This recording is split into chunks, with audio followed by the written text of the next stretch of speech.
From Yankee Stadium in the Bronx, New York, welcome to Phil Rizzuto Day. It's the New York Yankees taking on the Chicago White Sox.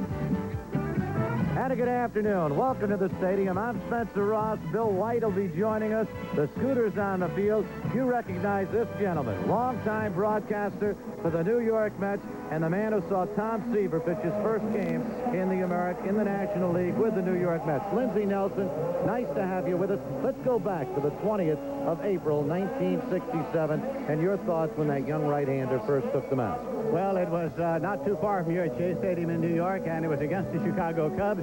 He didn't go all the way, but he got the win. Now we've come down through the years. He became a power pitcher, became a finesse pitcher, and today he'll go for number 300. And Lindsey's going to be with us throughout the afternoon talking about Seaver, reminiscences that he has had through the long, very successful career of the right-hander who has left the Mets and is now pitching in Chicago. But this is really coming home for Tom Seaver, isn't it, Lindsey Nelson? Poetic justice, and I think he's so happy that he's going to have a chance to go after the big one in New York City, because after all, Seaver's been a product of New York City.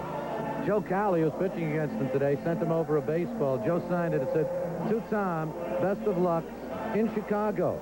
Joe Cowley. Joe Cowley, I was amused, said he didn't want to be a trivia answer. He didn't want to be the guy who was the losing pitcher when Seaver won 300. Well, Cowley also said that, "I know where the folks are here today. I'm going for career victory number 20. Tom Seaver, though, for a moment. We get back to him just now. When you saw him pitch back in '67, there was such high hopes from. You've seen a lot of high hope type players fall on their face. Your feelings about him? The thing that everybody liked about him was his compact delivery. It was picture perfect. He got everything behind that delivery, and so everybody said if he keeps doing that, he'll be a good ball player. Possible history in the making. Good afternoon. I'm Don Drysdale with Lindsey Nelson. And Lindsey, when we look at Tom Seaver and go all the way back, well, for many, many years, you had a chance to cover him, and he's after 300 today. And I know it's a special day for you of all the sports that you've covered. Well, it's a special day because I covered the first game he ever won in the Major Leagues back in 1967, not far from here, Shea Stadium, and another borough down the line a little bit over in Queens. So that was his first Major League victory. Today he is hoping for his 300th Major League victory. There's a lot in between. Well, you know, one of the funny things about Tom Seaver, when you look at 299, now you take right here in New York, he has won exactly 100. So that is interesting to that point. Well, it is, and he likes to work in New York. I think it's poetic justice that he's having a shot at 300 in New York. It's in Yankee Stadium, of course, and a lot of people here won't be especially pulling for him because they want the Yankees to win the ball game. But I think he'll get a tremendous ovation. I really do. Well, there's no question about that. We talked earlier. It might have been better to make everybody commit before they come into Yankee Stadium today, whether you're a Met fan, a Seaver fan, or a Yankee fan, going back to the old days of the Dodgers, Giants, and Yankees. But I think of Tom Seaver in 1967, just a young Tom Seaver, pitching in the All-Star game in Anaheim. Tony Perez happened to hit the home run in the extra innings. I was a winning pitcher, and lo and behold, here's a man going after number 300 this afternoon who had the save in that particular ball game. He had the save. It was his first All-Star game, of course, and he was a very young man. He was 22 years of age, and in the clubhouse, Lou Brock tried to send him on an errand, thought he was the bat boy. That's an interesting story, and of course, is there one thing, Lindsey, that when you think about Seaver, I look at him now and I think of Seaver, the power pitcher, and wonder today, where Mother Nature has taken away a lot of that power, but don't be fooled, it is still there. Wonder what itinerary that he is going to bring out and face that first hitter with. And looking at Seaver today, Seaver of old, has there been one instance that has really stuck out in your mind? Well, the things that you're talking about are the things that are interesting about Seaver. He's a thoughtful pitcher, and he will be working with implements that he didn't have. As a matter of fact, when he started out, then became a power pitcher, and now he's become a finesse pitcher. Well, when you look at Tom Seaver and you think of of his background, I think the biggest thing about it is that he's a pro. He's been there, and I can't wish him any better luck than you can, and I'm just happy to be here, Lindsey. We both are. Stay tuned. Maybe history in the making. Tom Seaver after victory number 300. Well, back back here with Lindsey Nelson and Bill White. We're getting ready for the start of the ball game after a very, very emotional ceremony honoring the Scooter, Phil Rizzuto. The lineup for the visiting Chicago White Sox, Rudy Law will lead off, play left field. He's just off the disabled list. Brian Little at second base, bats second. Harold Baines in right field, bats third. Greg Walker, the cleanup hitter, at first base. Carlton Fisk will be behind the plate. Oscar Gamble, the designated hitter, bats sixth. Tim Hewlett at third base, bats seventh. Ozzie Guillen, the shortstop, bats eighth. And Luis Salazar in center field, bats ninth.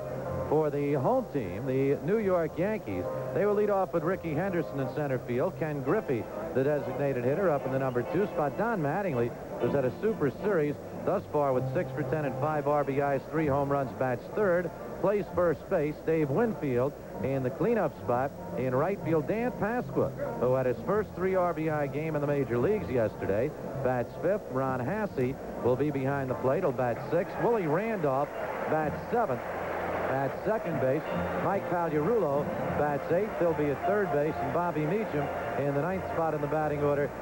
He is at shortstop. On the mound for the New York Yankees, it will be Joe Cowley, the defensive alignment for the Yankees.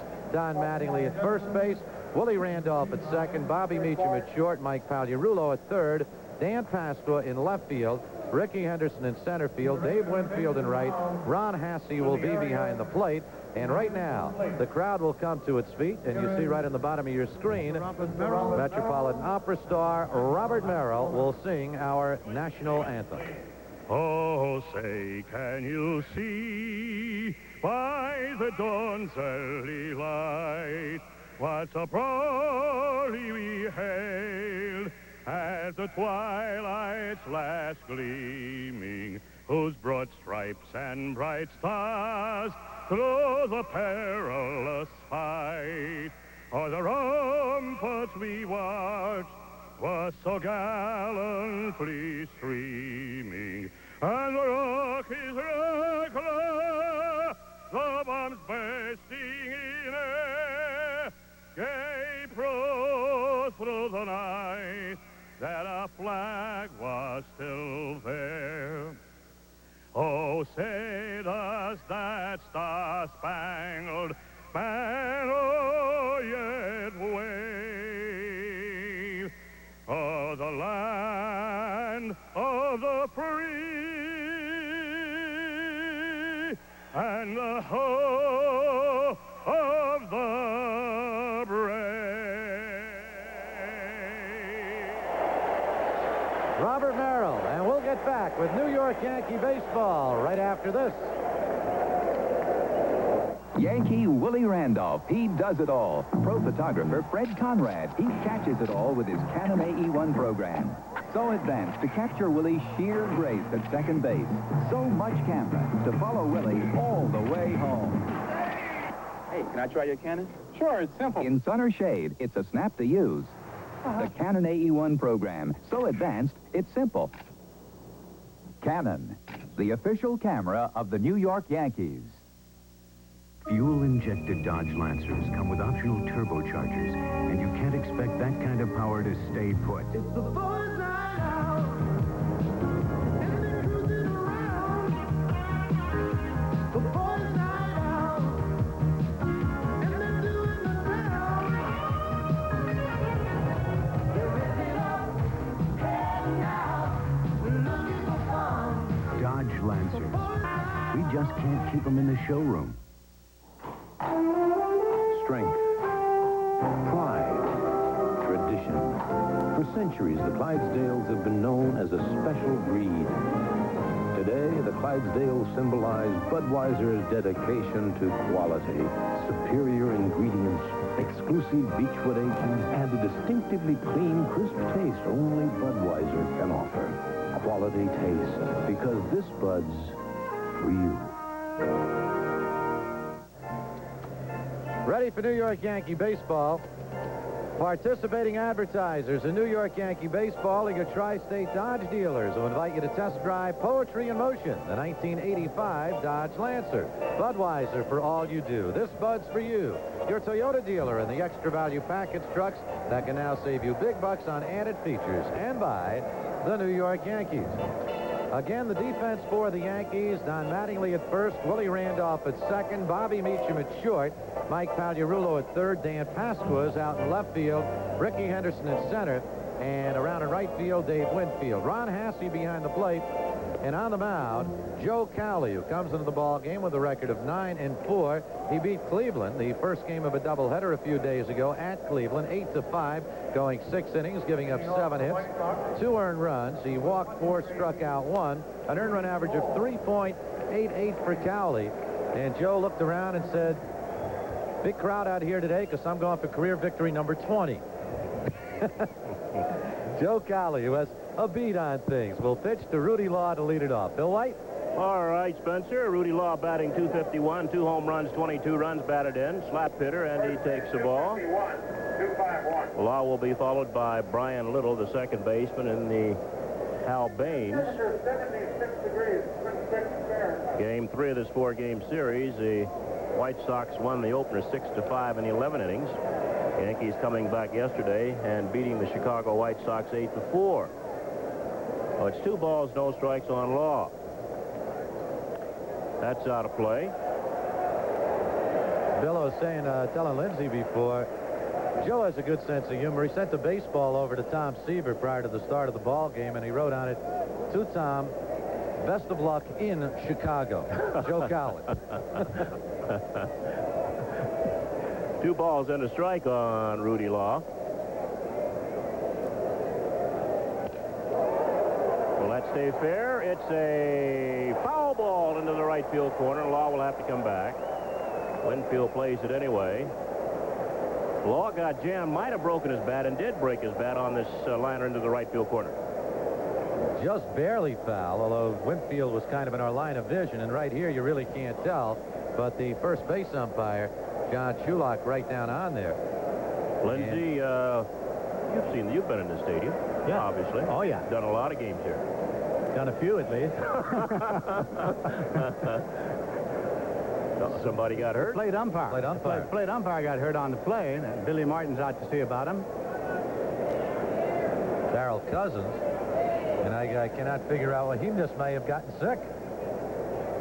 Dean Monahan, that's the gentleman right on the left, the Yankee trainer.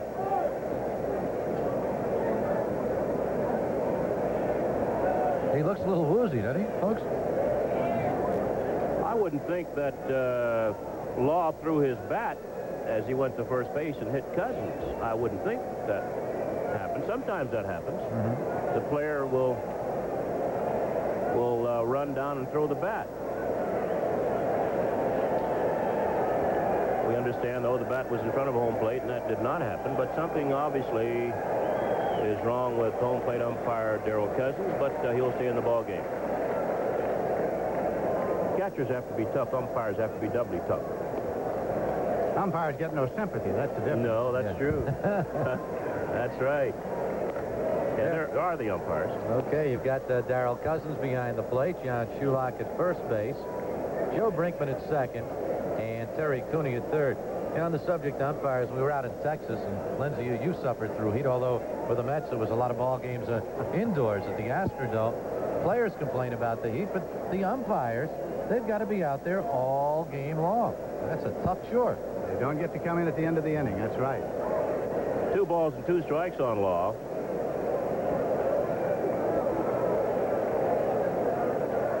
And it's 3-2. One of Cowley's problems is going deep into the count. A lot of times he'll get 2 quick strikes, and then they'll end up 3-2.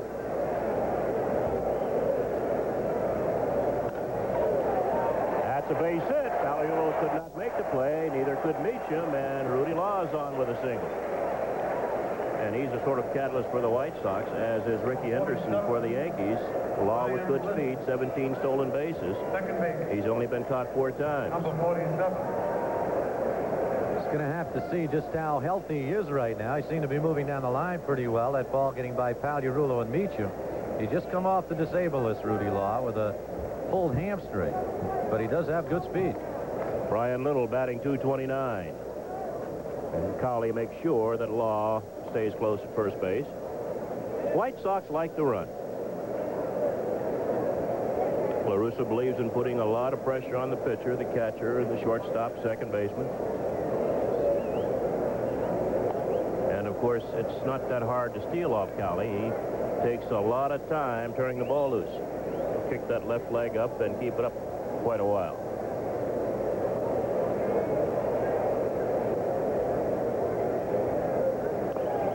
That's foul, bunted foul.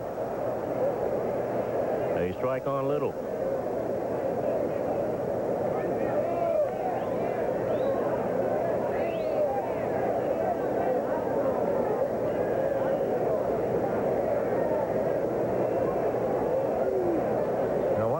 To judge pitchers, Lindsay, and you've been around this game a long time, is hits per inning ratio. And Cowley's got an excellent ratio, only 73 hits in 95 innings. Yes. But he's walked 50 men, and that's the one negative aspect to his year thus far. Got him. First base. Good move by Cowley. Almost a balk move, but he picked off Rudy Law. And there's one away.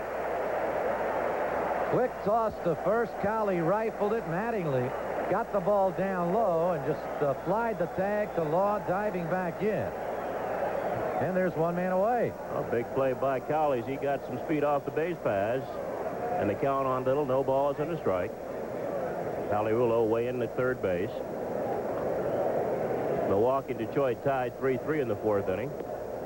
Baltimore and Cleveland tied 3-3 in the fifth. Toronto leading Texas 2-1 in the fourth. Blue Jays continue to play good baseball.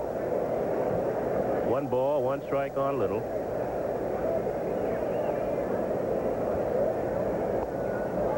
Two and one.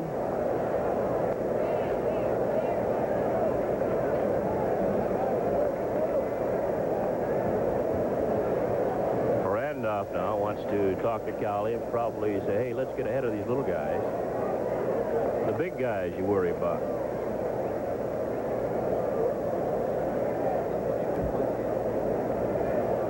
There's Billy Martin. Martin will not wait long with Cowley. Once he gets in trouble, he'll send Mambo Kett out there to kind of kick him a little bit. A lot of pitchers, Lindsay, that you have to kick. You can't pat him on the back, and Cowley's one of those. You've got to get him mad. You have to learn how to treat each one. That's right. Look at Billy. He's upset. 3 balls and a strike on a fella with no home runs and 6 runs batted in.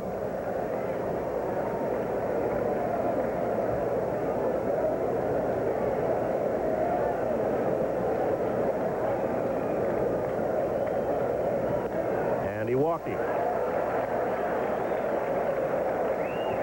So Brian Little walks on a 3-1 pitch. And there's Martin. Another gray hair.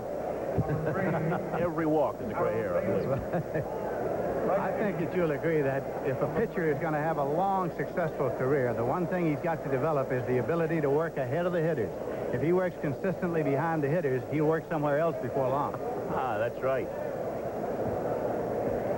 Here's Baines, and he's a toughie. Now, this is a fellow you got to worry about. Baines batting .295, 9 home runs, 63 runs batted in. And he's been hot on this trip, Bill, 10 for 23 since the White Sox left home. Well, you'd like to pitch to a Baines with nobody on base. That's why you don't like to walk the nits and the gnats, as they call them, the table setters.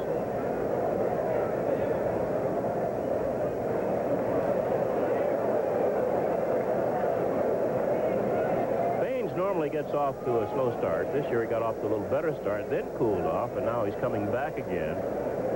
Excellent ball player, Hal Baines. And he's got a base hit. See if Little will challenge Winfield. He is. They've got him. Perfect throw, Winfield to Pagliarulo, and on the play, Baines goes to second. You got to look before you leap and consider the opposition. And Brian Little did not. Watch this. Right field. Winfield comes in. Little will round second. Winfield had to slow up just a bit before coming to that ball, and the throw, I guess you'd have to call it perfection. Another angle. It's a beautiful throw by Winfield. And what I think even makes it even a better throw is that he did slow up a little bit and didn't have the kind of momentum that a lot of outfielders like to have coming in so they can throw with their whole body. Just a beautiful throw. And already Billy Martin's out chewing out Joe Cowley.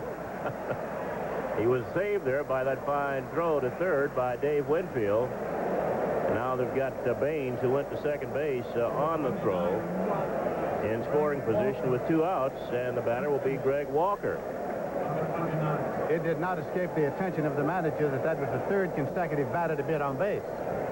Right. Walker, a .275 hitter, 15 home runs, 63 runs batted in. And that's the ball. White Sox have 3 people who could end up with at least 100 runs batted in. Greg Walker is one of them, Hal Baines another one, and Carlton Fisk, who's due up next, the 3rd. Baines with 63 runs batted in, Walker with 63, and Fisk with 69. Count 2 balls, no strikes on Walker. There's Baines. Basically a low fastball hitter, Greg Walker.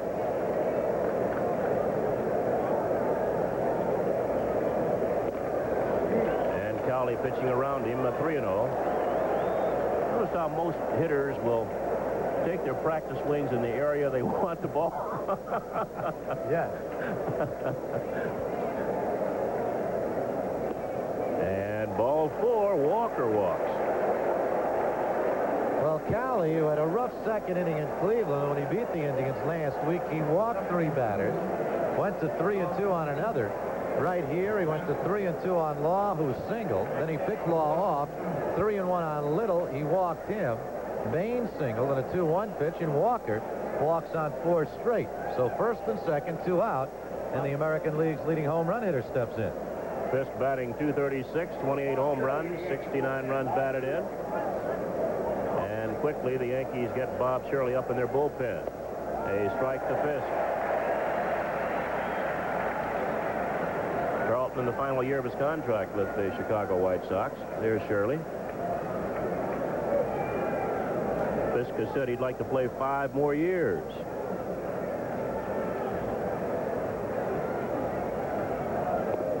Strike 2.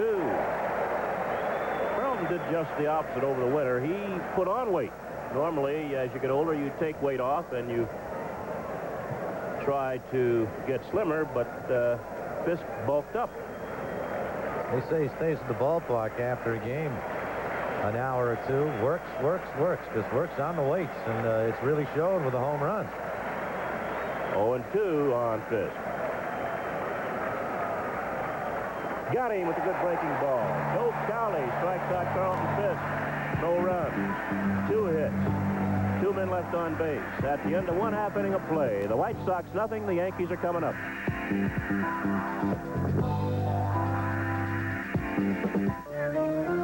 This Bud's for all you guys who know it's how you play the game. There's no one else who makes the moves the way you do. Come your way. Here's to you. All you do, the king of beers is coming through. Yeah, just for you. That distinctively clean, crisp taste that says Budweiser. For all you do. It's Bud's for you. We've had a problem that existed for a number of years, and no administration ever had the guts to tackle it.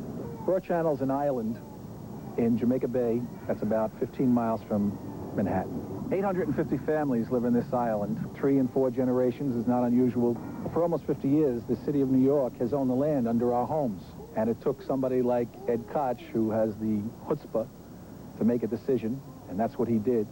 He made a decision and said that the right thing to do with these people is to sell them their land. He put a staff on, had worked with the community, and Ed proved himself over the years to be a stand-up guy, in my opinion, that just cares about people and wants to get the right thing done. We got our sewers, we're getting our water mains, we're getting our parks, and I think he's delivered everything that he has promised to deliver. What really gets my Irish up is when I hear that Ed Koch doesn't care. Ed Koch made a decision to sell us this land. He showed that he cared. Checking out the defense for the visiting Chicago White Sox, Greg Walker at first base, Brian Little at second, Ozzie Guillen, the shortstop. The third baseman is Tim Hewlett. Rudy Law in left, Luis Salazar in center, and Harold Baines around and right. Carlton Fisk behind the plate and on the mound, and he received a big cheer as he came out of the dugout after the White Sox were retired. Tom Seaver shooting for career victory number 300. He has beaten the Yankees once this year here at the stadium, a 4-2 game in which he went 7 innings, gave up 5 hits, an earned run, walked 5, struck out 6. On the year, 11-8. And his most recent start, he beat the Red Sox by a score of 7-5. The Sox scored 3 runs in the 10th inning to win it. So going for number 300, a long way from that day in April in 1967, Lindsey Nelson. Absolutely, and he went out early today. There's his family right there. That's Nancy and the son of his 2 daughters are there. They're taking pictures to memorialize this afternoon. Tom Seaver warmed up several times. It was almost like a rainy day out there because he couldn't judge when the ceremonies would end, and so he warmed up and stopped and warmed up and stopped and warmed up, and now he's ready to go.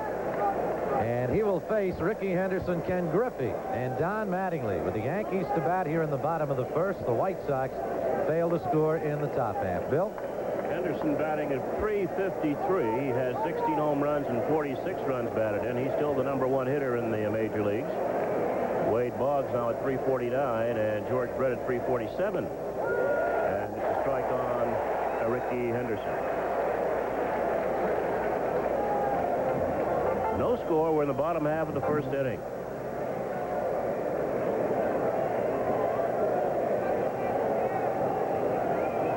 That's high.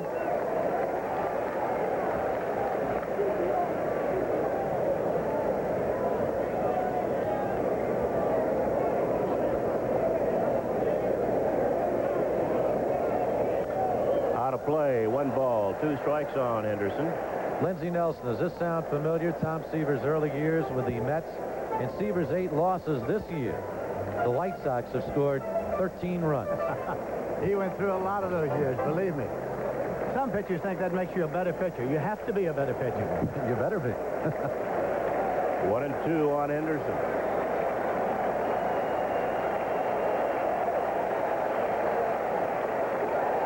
That's got a piece of it. In and out of the glove of Fisk. Count remains 1-2.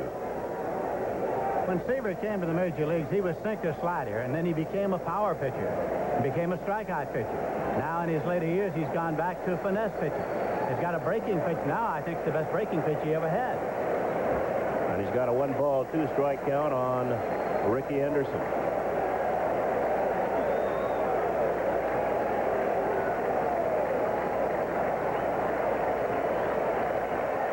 Curve miss. That's the breaking pitch we're talking about. Just missed the inside corner. 2-2 on Henderson.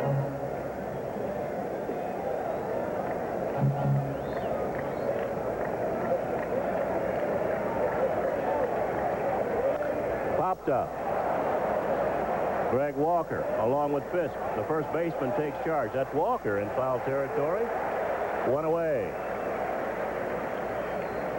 That's the easier play for the first baseman, and Fisk kept coming down the line and finally looked over to Walker, who made the easy play for the first out.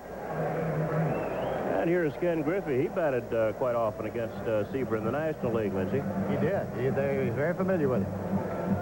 Griffey batting .264, 6 home runs, 43 runs batted in. Griffey once part of the so-called Big Red Machine. Strike 1. You were saying, Lindsey, about when Seaver came up. Did he give you he didn't give you the indication that he could be that kind of power pitcher, did he? Oh, no, not at the start at all. I used to interview him at the end of each season. I'd talk about his being a strikeout pitcher, and he'd say, but I'm not a strikeout pitcher. That's a good pitch on the outside edge. No balls, 2 strikes. So finally, one year, he had struck out 289 batters. And I said to him, are you a strikeout pitcher yet? And he said, yes, I'm a strikeout pitcher. Got him. It's a high, hard one. And he is a strikeout pitcher as Griffey goes down on strike for the second out. You see this with so many pitchers. Right here, he may not be able to do it consistently, But let me tell you, that was a power-packed fastball right there, way by Griffey, who was way late on it, Lindsey. Well, when you're 22 years old, you can do it all afternoon. When you're 40 years old, you do it now and again. That's Seaver's 90th strikeout this year. He's pitching in his 165th inning. Don Mattingly batting at .314, 15 home runs, leads the American League in runs batted in with 85.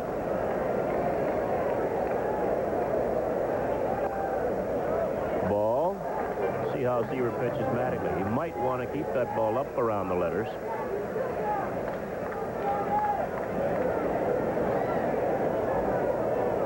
Changeup. 2-0. It's always great to see a battle between a good hitter and a good pitcher, see how they work on each other.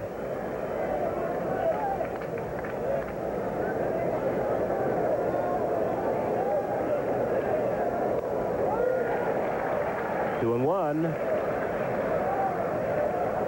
One of the things I remember about Seaver is he could throw the ball where he wanted to throw it. Exactly.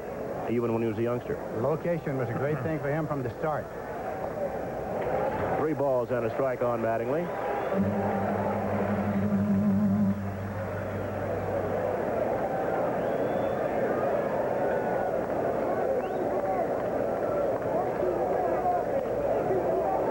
Three and two. Got him inside with the slider. And Mattingly wants to be quicker on that pitch inside. It's full count on Mattingly with 2 outs and nobody on here in the bottom of the first. A scoreless ball game. Tom Seaver going for his 300th career win.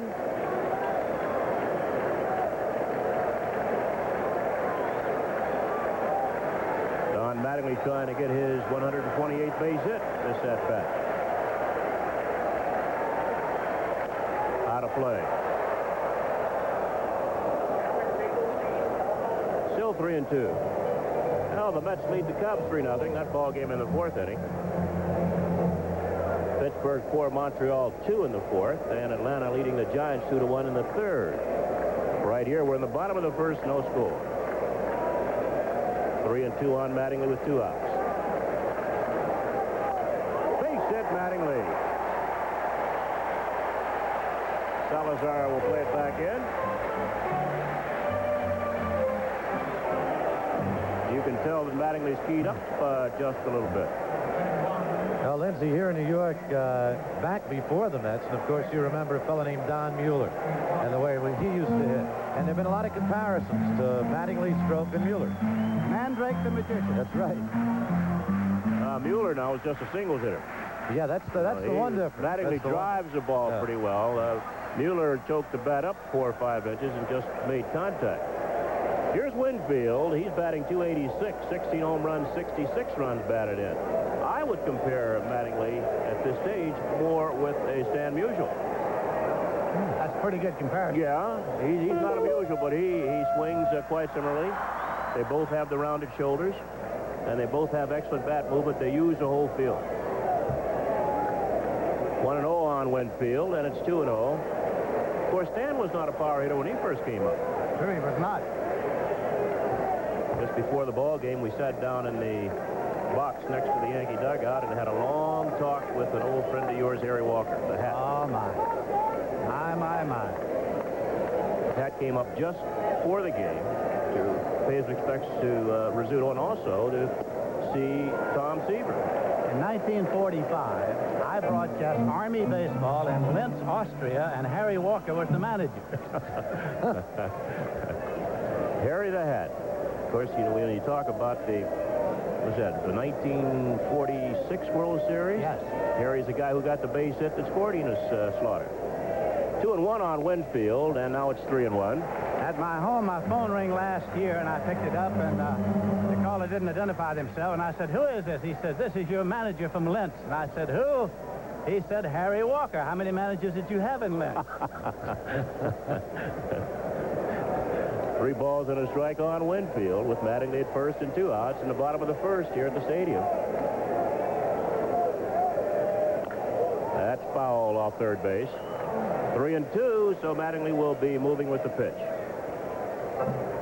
The one thing that Don does not do well is run. And, of course, he had the knee problem over the winter. That slowed him down a little bit more. but he does everything else. Feels his position, hits with power, knows the game. 3-2 on Dave Winfield. Walker playing behind Mattingly at first base.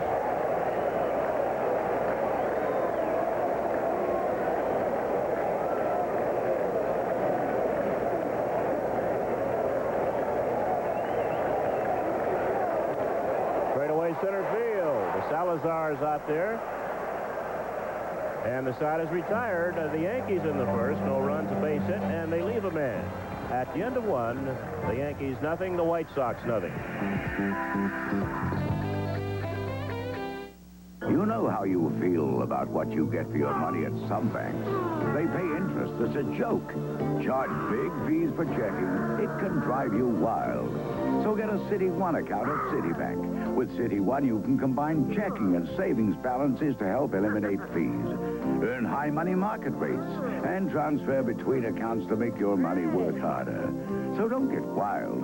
Get a City One account now. It's your city, Citibank. This Bud's for everyone who puts the roads on the map. This Bud's for you. For all you do. The king of beers is coming through. Yeah, just for you. That distinctively clean, crisp taste that says Budweiser. For all you do. For you. She was the prettiest girl I'd ever seen, the blue jean American beauty dream, and I was trying to come up with a line, and I turned her head. That's when she turned to me and she said, "Do you like trucks?" "I do. Riding up high with a view. There's a 4-lane and a 2-lane too. The trucks go where the roads don't go to. I like trucks. How about you?" Now that lady and I are riding high, and we'll be in love forever. And of all the ways for love to go, it was a Dodge brought us together. Well, a big crowd on hand this afternoon as the Yankees and the White Sox play the third game of this 4-game series. And there's the commissioner of baseball, Peter Ueberroth. He was asked to stand, and the fans saluted him. Ueberroth, of course, would like for baseball to continue, Lindsey Nelson, and he has come up with some suggestions. Well, we'd all like for baseball to continue. You can bet on that. By the way, this copyrighted telecast is presented by authority of the New York Yankees and WPIX, and is intended solely for the private, non-commercial use of our audience. Any publication, reproduction, retransmission, or other use of the pictures, descriptions, and accounts of this game or any segment without the express written consent of the New York Yankees is prohibited. Well, we're playing the second inning here of a scoreless ball game, and the White Sox will send up Oscar Gamble, Tim Hewlett, and then Ozzie Guillen against Joe Cowley. Cowley worked out of a problem in the first inning when he gave up a leadoff single to Law. Then picked him off first base, walked Brian Little, gave up a single to right field to Hal Baines. Little tried to go to third. Winfield threw him out. Then he walked Greg Walker and came up with a big curveball to strike out Carlton Fisk for the third out. So here's Gamble batting an even 200 with 4 home runs and 20 runs batted in.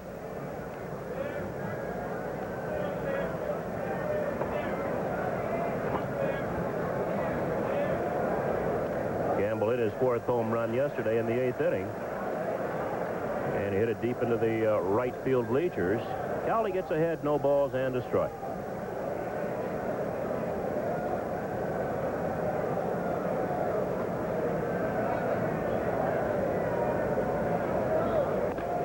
Wide, 1-1.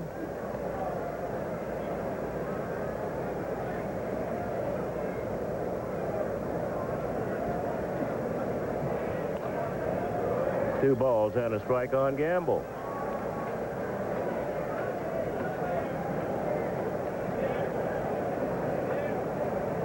Well, Cleveland's taken a 4-3 lead over Baltimore in the 6th inning now. Indians played the Yankees tough in Cleveland. 3 balls and a strike on Gamble. And every one of the balls has been outside. Cowley pitching away from Oscar Gamble.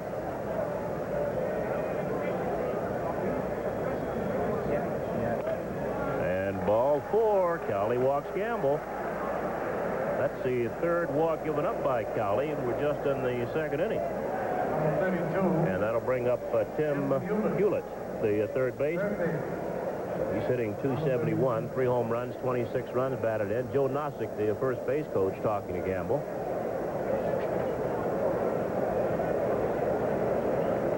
There's the scooter.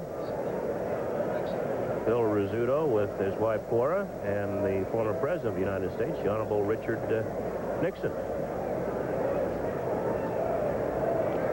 Strike one on Hewlett.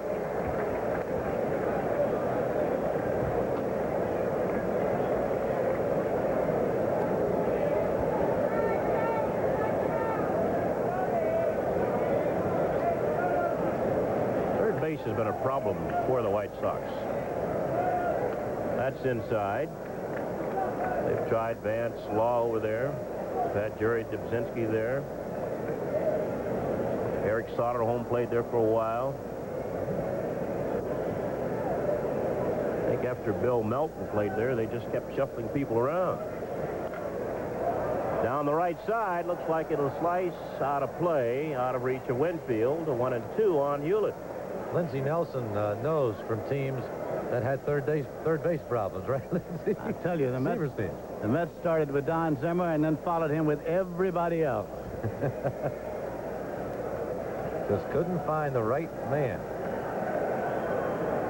1-2.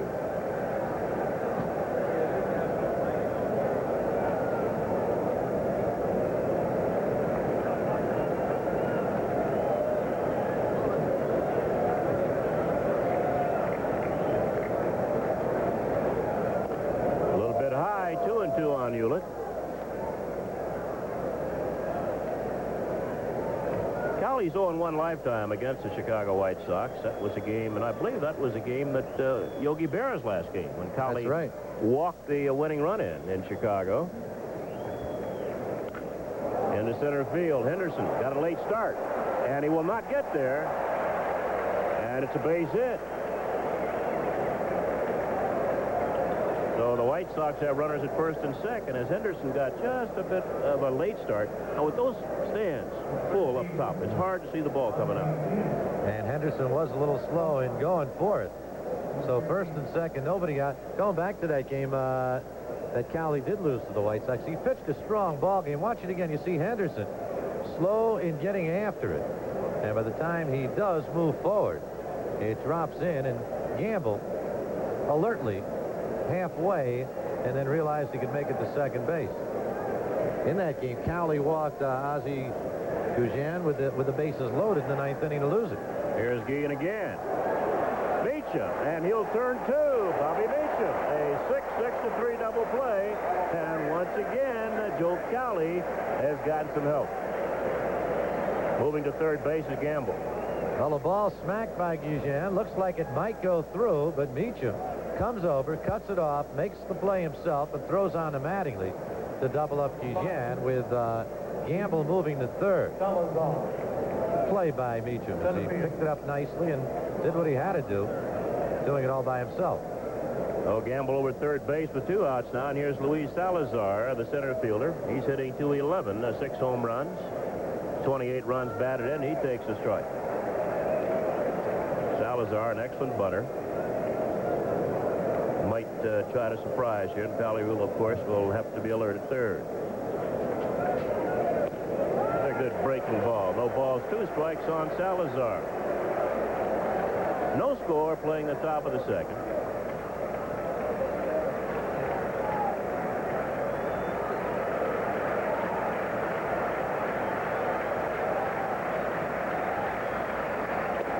Called strike 3. Got him with 3 breaking balls. No runs, a hit, and a man left. After 1.5, Yankees nothing, White Sox nothing. Let's pause for station identification.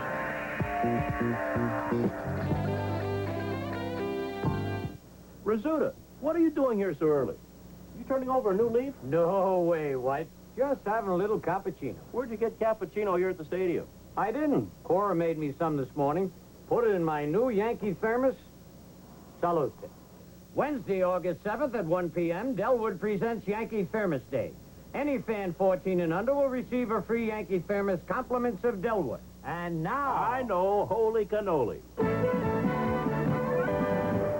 WPIX, New York. Frustrated in his quest for the big idea, Channel 11's Henry Tillman appeals to the people of New York. Ladies and gentlemen, I need you. Help me find a way to tell New York that Channel 11 is bigger and better than ever. If you love our movies, our comedies, our news, our Yankee baseball, send your big ideas to me, Henry Tillman, Box 1100. Together, we can dream the impossible, reach the unreachable, boldly go where no man or woman has ever gone. Burt Reynolds, an offbeat cop. We're in a hell of a business, Louis. In love with Catherine Deneuve, a high-priced hooker. My daughter's dead, and I've got nothing to lose. A call girl is dead, and Burt Reynolds wants the killer. They're not going to get there any quicker than we do. You killed Gloria. Facing multiple murders, he's got one job left. Hey, hands on the counter. Hustle, a deadly mission. Today at 5:30, only on Channel 11. Tickets for all Yankee home games on sale at the Stadium Advance ticket window, 7 days a week from 9 to 5, and at all Tri-State Ticket World outlets. Call Ticket World toll-free, 1-800-682-8080. Dan Pasqua, his first 3 RBI day in the major leagues yesterday. A home run and a single to lead it off against Tom Seaver. Bill? Pasqua batting .215, and Seaver shows him the big slow curve. He has 4 home runs, 10 runs batted in. Seaver's 2-0 lifetime against the Yankees.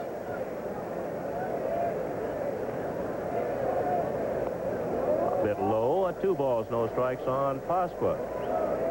In Pasqua's last game in Cleveland, he didn't play the final game. He hit the ball hard 3 straight times, and looks like he's beginning to turn it around. 2-1.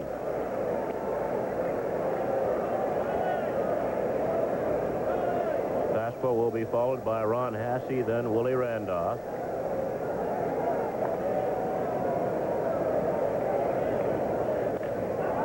Straight away center field. The center fielder Salazar had been a bit in right center, but he's there for the first out.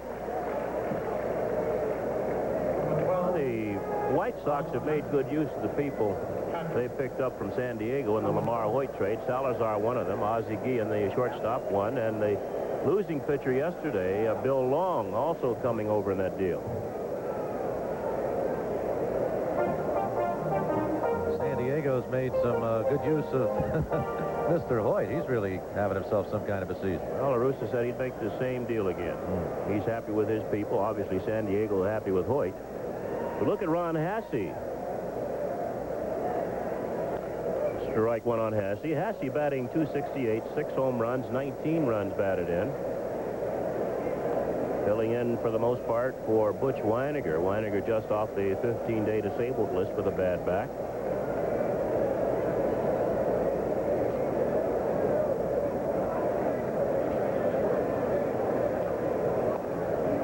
A ball and a strike on Hassey. Question for both of you. You were a teammate of Bob Gibson. You saw Seaver pitch. And throw Sandy Koufax in there. The 3 of them, and I think maybe it's a sign of greatness of any pitcher. The left field, and almost misjudging the ball was Rudy Law, but he recovers, and there are 2 outs.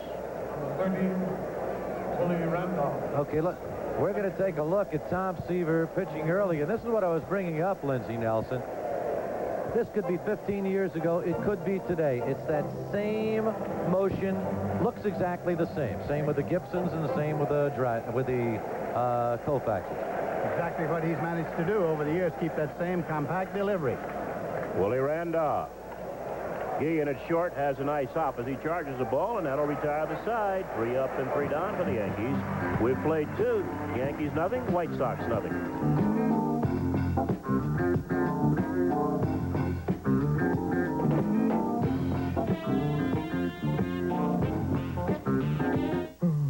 Everybody has clearances, but only Dodge has the knockout clearance with knockout deals on great Dodge cars and trucks. And now, added savings with 8-8 financing on the revolutionary Aries K, or $400 cash back direct from Dodge. Aries K, $400 back, or choose 8-8 financing that can bring your payments down to as little as $131 per month. And with 550 protection standard, Ford and Chevy, put the gloves on. Your Tri-State Dodge dealers. Hi, this is Jerry Lewis for the Muscular Dystrophy Association. And these are some of my kids visiting the world-famous Budweiser Clydesdales. This year, once again, Anheuser-Busch is pledging over $2 million to muscular dystrophy. So look for these displays wherever you buy Bud and Bud Light. It's your chance to join the fight against muscular dystrophy. And thank you from all of my kids. Imagine one man hitting better than .340, driving in more than 100 runs, getting more than 200 hits, 20 home runs, and 40 doubles, all in a single season. Joe DiMaggio, Mickey Mantle, and Roger Maris never did it. But Don Mattingly did, and last year became only the third person in Yankee history to do it. Oh, you may have heard of the other two guys, Babe Ruth and Lou Gehrig. Yankee baseball. Catch it on Channel 11. The Tom Seaver family looking on Lindsey Nelson. There's Charlie Seaver in the golf hat. He is a golfer, of course, of some note with the Walker Cupper. And before Tom's first Major League game, he sent him a wire, said, "Good luck, we are with you. It's the start of a long career." Was it ever? And this time, Charlie came all the way from California to deliver his own greetings in person. Not only a pretty good golfer, but a pretty good predictor, as he certainly has had a long career. Going for number 300 this afternoon, the Yankees have only one base hit off Seaver through two. The White Sox with 3 off Joe Cowley. And we start the third inning and back to the top of the White Sox batting order with Rudy Law. Bill? All right, Spencer. Law led off the first inning with a single, and then Cowley picked him off. That pitch is low, ball 1. Boston playing at Kansas City, no score there in the second inning. Later on, Minnesota at California, and Seattle playing out in Oakland. A ball and a strike on Law.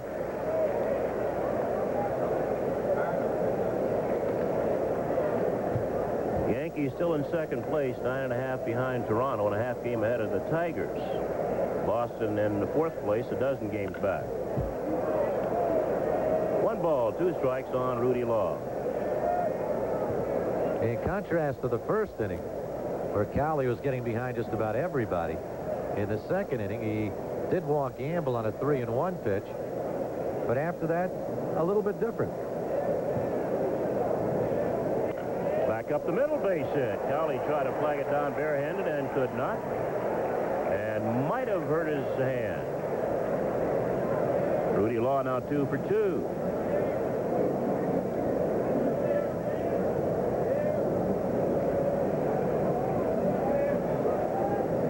Got the bare hand out, but let's watch it again. Let's see if it does tick off him.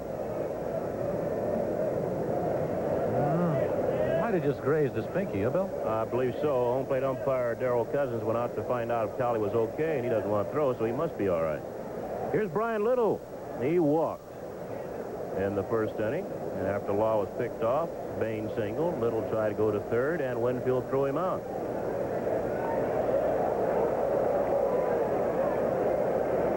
Mr. Law better be careful down there.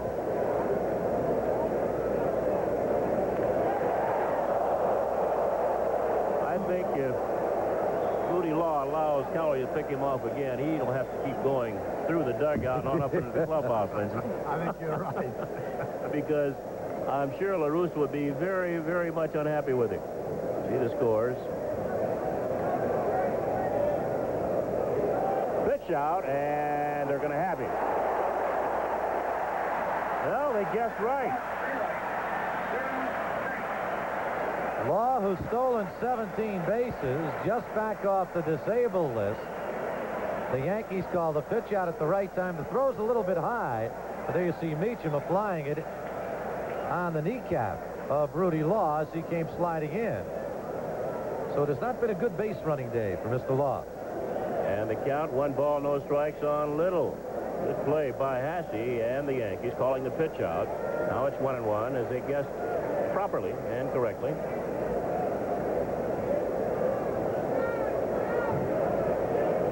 Well, Cowley keeps wiggling out of trouble here.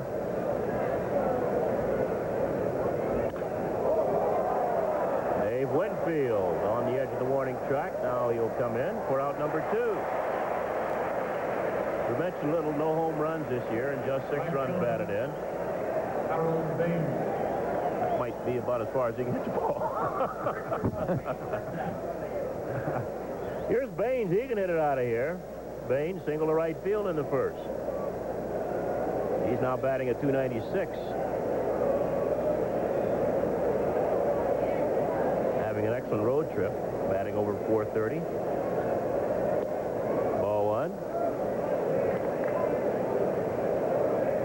Baltimore and Cleveland now tied 4-4 in the 7th inning. Texas has taken a 4-3 lead over Toronto in the 7th. 2-0 on Baines.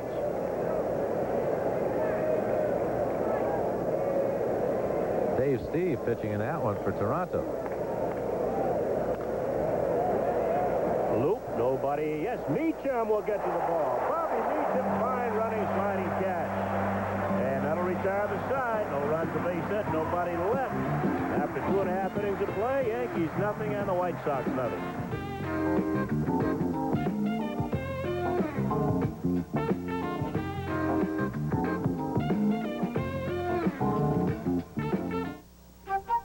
This Bud's for everybody who sets them up just so they can knock them down. They're league bowlers, and they know that when you join a league, you get rolling.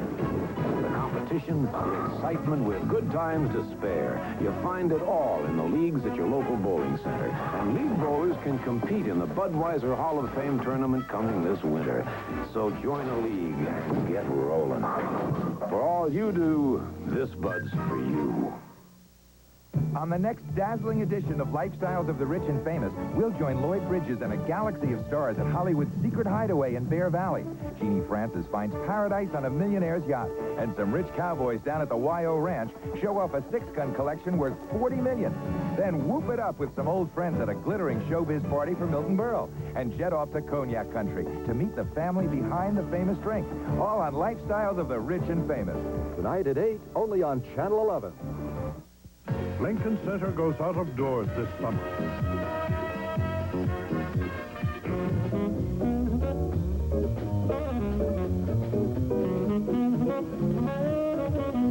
Four weeks in August. It's free, and there's something for everyone.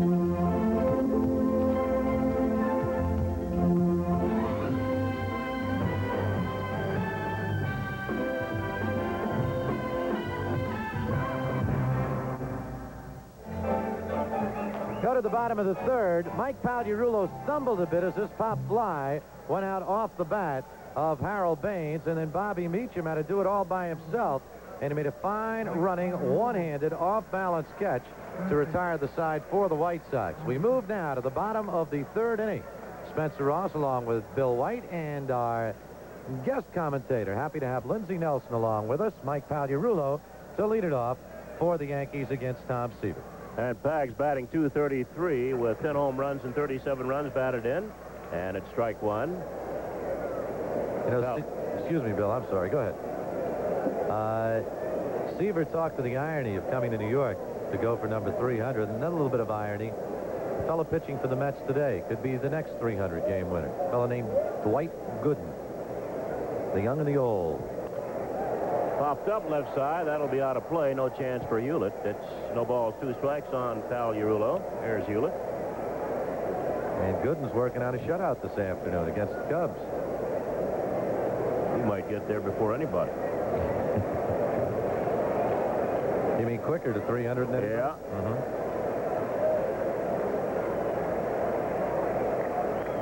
0-2 on Pags. That'll be out of play. No chance for Hewlett or Charlton Fisk.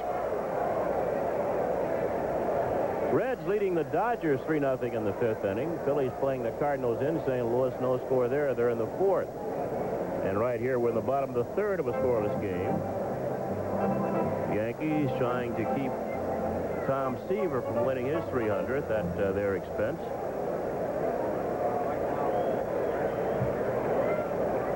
Oh, and 2 on Pagliarulo.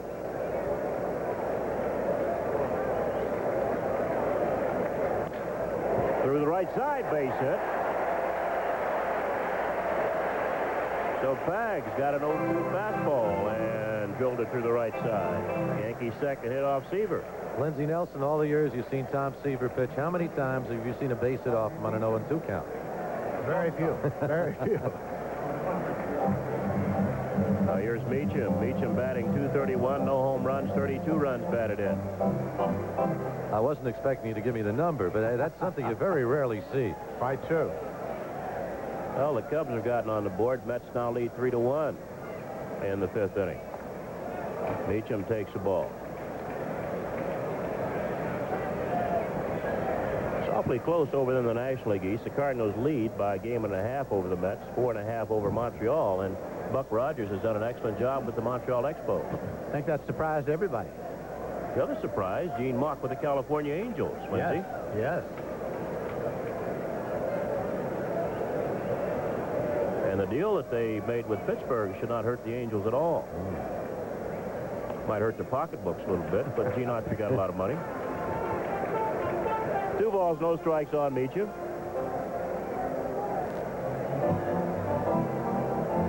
Pick up people like Candelaria and Holland in one fell swoop, boy. It's got to help your club.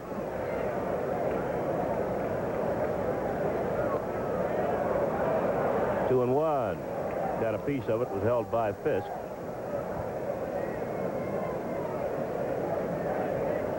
Yankees trying to pick up a run. They would like to get Pagliarulo in scoring position against Seaver.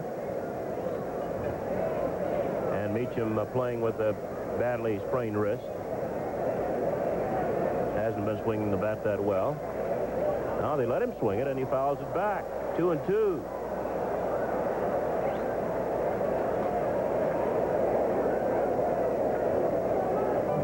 Yankees and the White Sox. 0-0 playing the bottom of the third. A full house here at the stadium. Phil Rizzuto Day. And also Tom Seaver trying for his 300th. Billy Martin flashing signs for Gene Michael. Runners going. Lifted to center field. Salazar. 1 away. And Pags goes back to first base. Well, they had to hit and run on 2-2, and Meacham lofted 1 to center. Boston's now taking a 2-0 lead over Kansas City. They're in the 3rd inning. Royals have moved within 3 of California, and they did it because of a couple of guys. First of all, George Brett has been named American League Player of the Month, and Brett Saberhagen has been named American League Pitcher of the Month. What a season he's having. We've talked about it often. Lindsey, Gooden's getting all the publicity, so to speak. You don't hear that much about Saberhagen. Fine young pitcher. Yes, he is. Ricky Henderson fouled upper deck right side. Saberhagen's won a dozen games for Kansas City. It's another young guy who is not a power pitcher, but who knows? Like Mr. Seaver, Lindsey. Absolutely, they do change. Strike 2 on Henderson. Ricky fouled to the first baseman, Greg Walker, in the 1st inning. Still batting at .352. That's tops in the major leagues. He has 16 home runs, 46 runs batted in. In addition to that, he's stolen 49 bases. He's been caught only 4 times.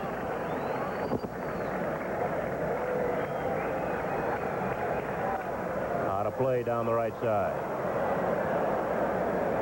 Still 0-2 on Henderson.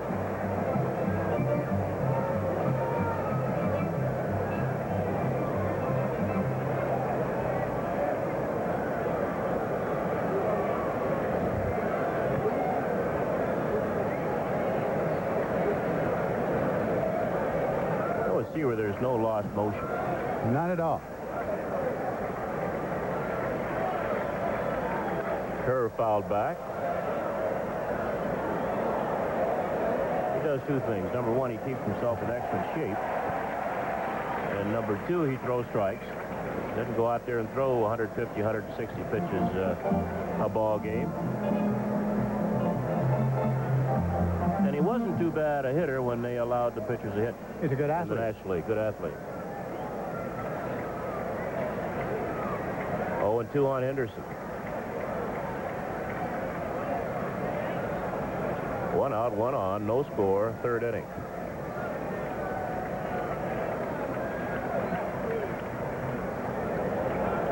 One ball, 2 strikes on Henderson. Seaver, of course, has had ups and downs in his career, as anybody would have who's been around a long time. He says the low point was 1982 at Cincinnati when he hurt his arm. Won 5 and lost 13 and didn't know where he was going from there. 1-2.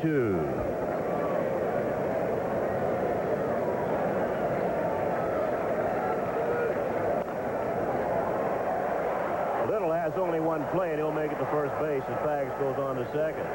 So Henderson bounces out 4-3. Mike Pagliarulo moving down to second base with 2 outs.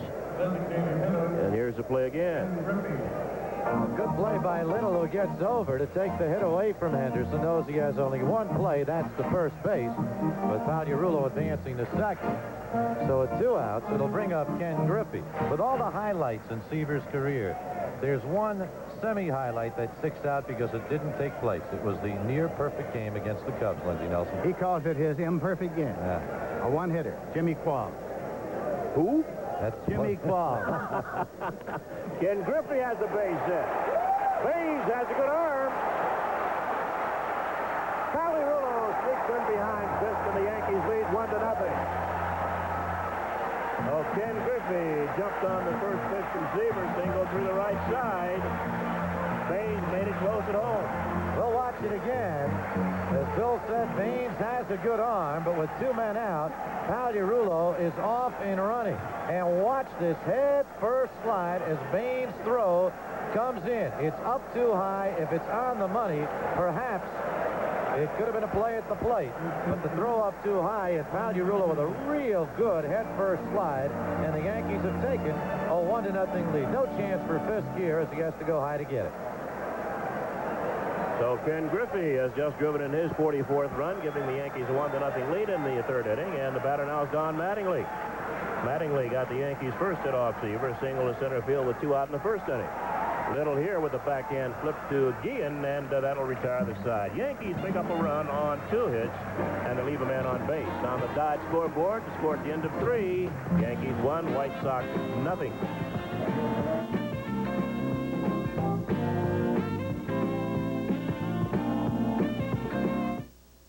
If you want news at 10 o'clock, you have 2 choices. Both give you local news, weather, and sports, but only one is at the center of a worldwide news-gathering network, Channel 11. That's one good reason to break an old habit. Now here's one more. Morton Dean, every weeknight at 10 here on Channel 11. INN, the independent news with Morton Dean. Now New York has a major 10 p.m. news. So what's on your mind, TV? I'm being watched. Oh, really? But not in the right way. Go on. Well, you see, my family turns me on 7 hours a day. I wish they'd be more selective. Uh-huh. To look for TV shows with positive values. I understand. And talk about what they watch. You have a point there. Well, our 30 seconds are up.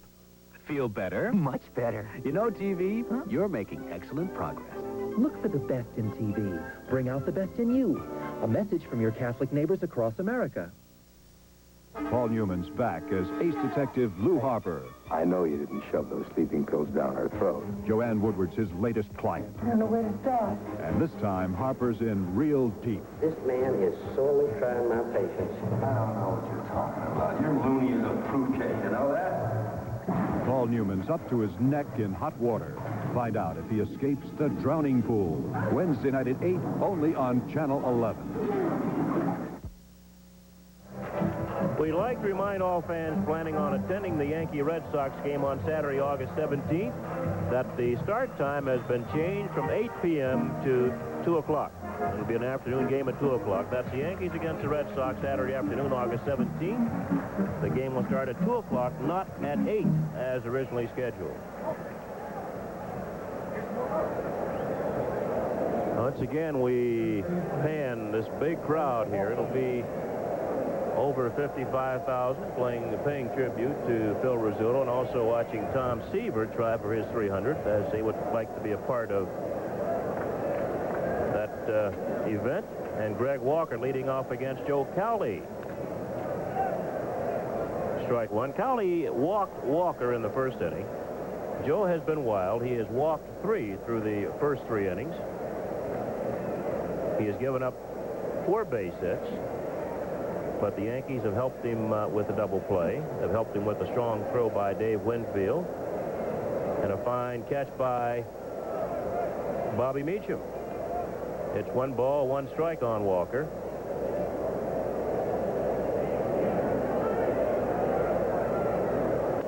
Base hit. Henderson will cut it off, and he'll overthrow Randolph, and Mattingly will back up. A lot of people say, well, what's the first baseman for? That's what he's for. Exactly. Walker singles into left center field. A good play by Henderson, holding him to a single.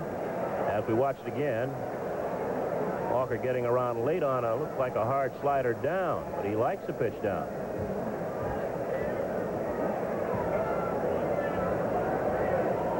Ball got away from Henderson over Randolph's head, but Mattingly right there backing up.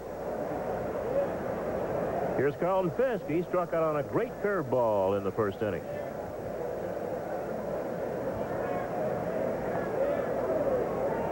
Walker will not steal.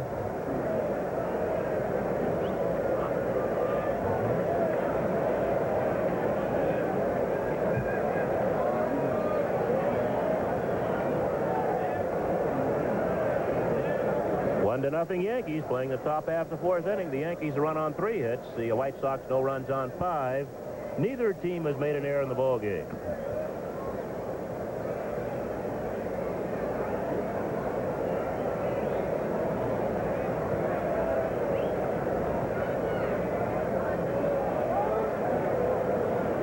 There's a funny kind of pressure. There's a funny kind of air here at Yankee Stadium today. They're the folks who are rooting for the Yankees, all excited about Phil Rizzuto. There are a few fans out here with Met caps on. They're rooting for Tom Seaver.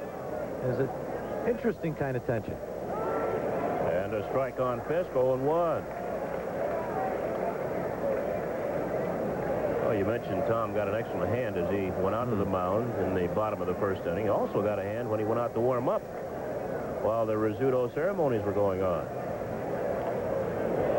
2 strikes on Carlton Fisk. I think he expected to get that hand, and I think he would have been disappointed if he had not received it, because he remembered when he came here to Yankee Stadium for the All-Star game in 1977 after having been traded to Cincinnati. He got a great ovation from the fans here. Greatness is always appreciated, and truly the greatest pitcher the New York Mets have ever had, and a future Hall of Famer, no doubt. 0-2 on Fisk. Pitch shot, but Walker's not going. I don't think... Let me see how many stolen bases Walker has. That might have been a wasted pitch, because Walker obviously doesn't have good speed, but you say he's got 5 stolen bases? He's got... been caught twice. Inside, 1 ball, 2 balls, 2 strikes on Fisk. Here's Tom Seaver. In front of Seaver is the White Sox manager, Tony La Russa, right there. He's having fun. White Sox 6.5 behind California in the West. They're in 4th place over there. 2 games over. They have won 51, lost 49. Talk about the popularity of Tom Seaver. Now look back. This is 1969. That's the way Lindsey Nelson would say. 1969, right? Exactly. 2-2 on Fisk.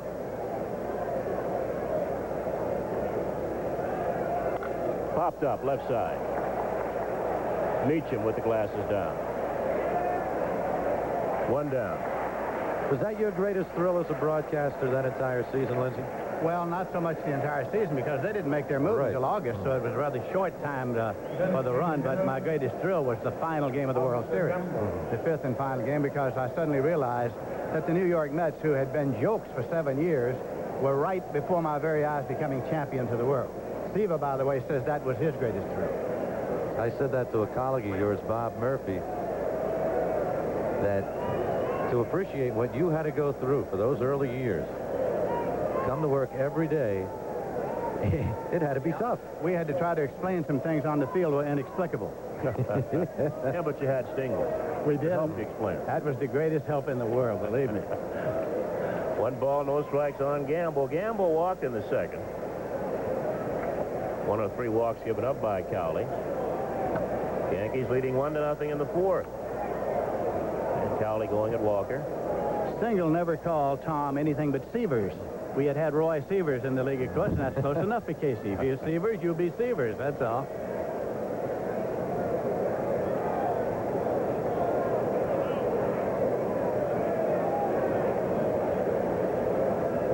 On Gamble. Well, Joe Cowley's still concerned about Greg Walker.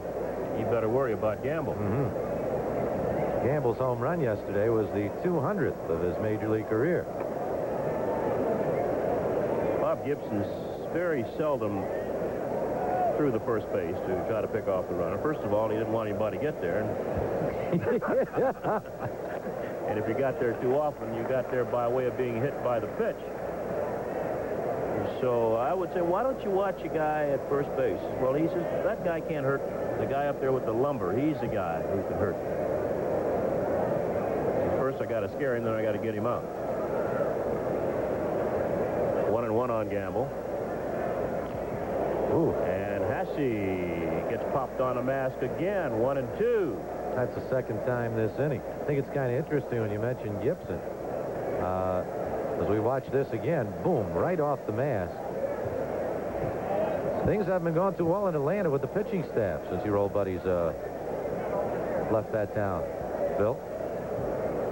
No, they were upset with Gibson's attitude toward winning. He wanted to win. He wanted to win every ball game, and sometimes you say, well, maybe I'll lose this one. Or you have an excuse, and Bob didn't like it. He didn't take excuses. I think one of the greatest feats that, I won't say greatest feat, but Bob Gibson, after being hit by a line drive off the bat of Clemente, breaking a leg, continued that inning. I remember that. 1-2 on Gamble. Wide, 2-2. Walker back on the snap throw from Hasse. Hasse does that very well. 2-2 on Gamble. 1 out, 1 on. Yankees leading 1-0 as we watch Hasse again from his knees.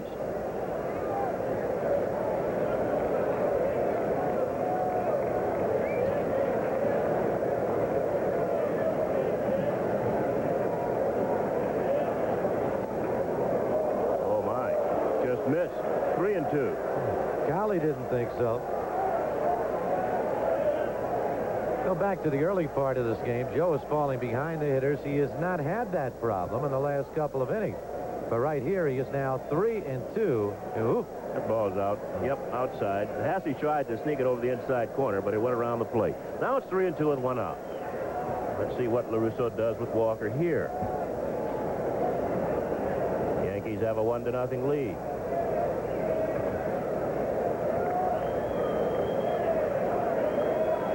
And he's going. Out of play. Off to our left.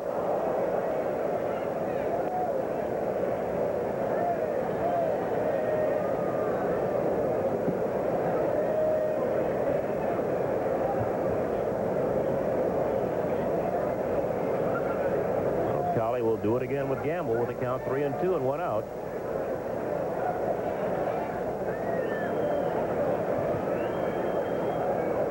Runner going. And that's a base. No, it's foul. Slice foul. Looks like a base hit, but it's slice foul down the left side. Gamble hits the ball that way, he can run a long time because they swing around toward right field for him, basically a pull hitter. Well, he went with the pitch that time and very nearly came close with Walker running on that to tying the ball game up. Walker was down at second by the time that ball bounced, and a good opportunity by the time Pascal came over that Walker could have come around to score. So it's still 3-2 on Gamble.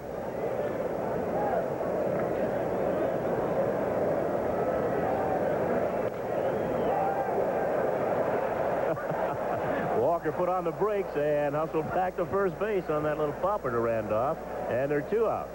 Sounded like Gamble broke the bat on it. Walker was caught in between. Big stroke, but not much on it. And there's Walker. You see him out of the corner of the screen when Randolph grabs it. There are now 2 men away as Walker retreats. Well, let's see right now if Cowley was going to pay a lot of attention to Walker. It was not a big stolen base threat, but he can run a little bit. Or concentrate instead on the batter, Tim Hewlett. Well, he's going for Hewlett or going for Walker instead of Hewlett. Hewlett singled to center field in the second inning. So he's 1 for 1. Yankees have a 1-0 lead. Oh, 1 strike. Tough inning for Ron Hassey. It's one of those looks like, what am I doing here? It's dangerous back here. Whoops, 3rd time off the mask in this inning. He's got to get that glove a little higher, hide behind it, blink his eyes or something.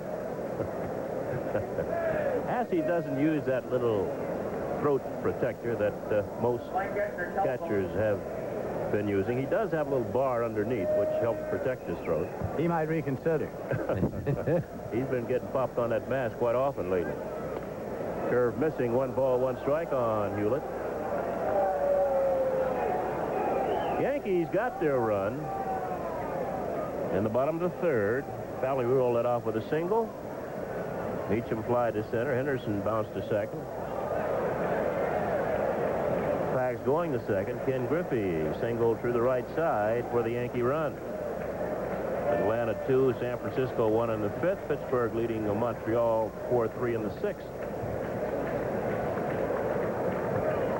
And right here, the Yankees leading the Chicago White Sox 1-0 in the top of the 4th. 1-2 on Hewlett.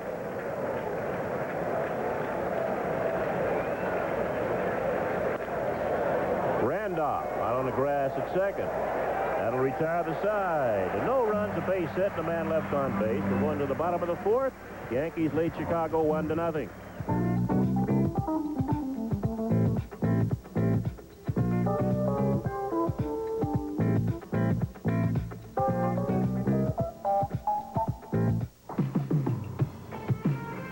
To everyone in the spotlight, before the show begins, this bud's for you.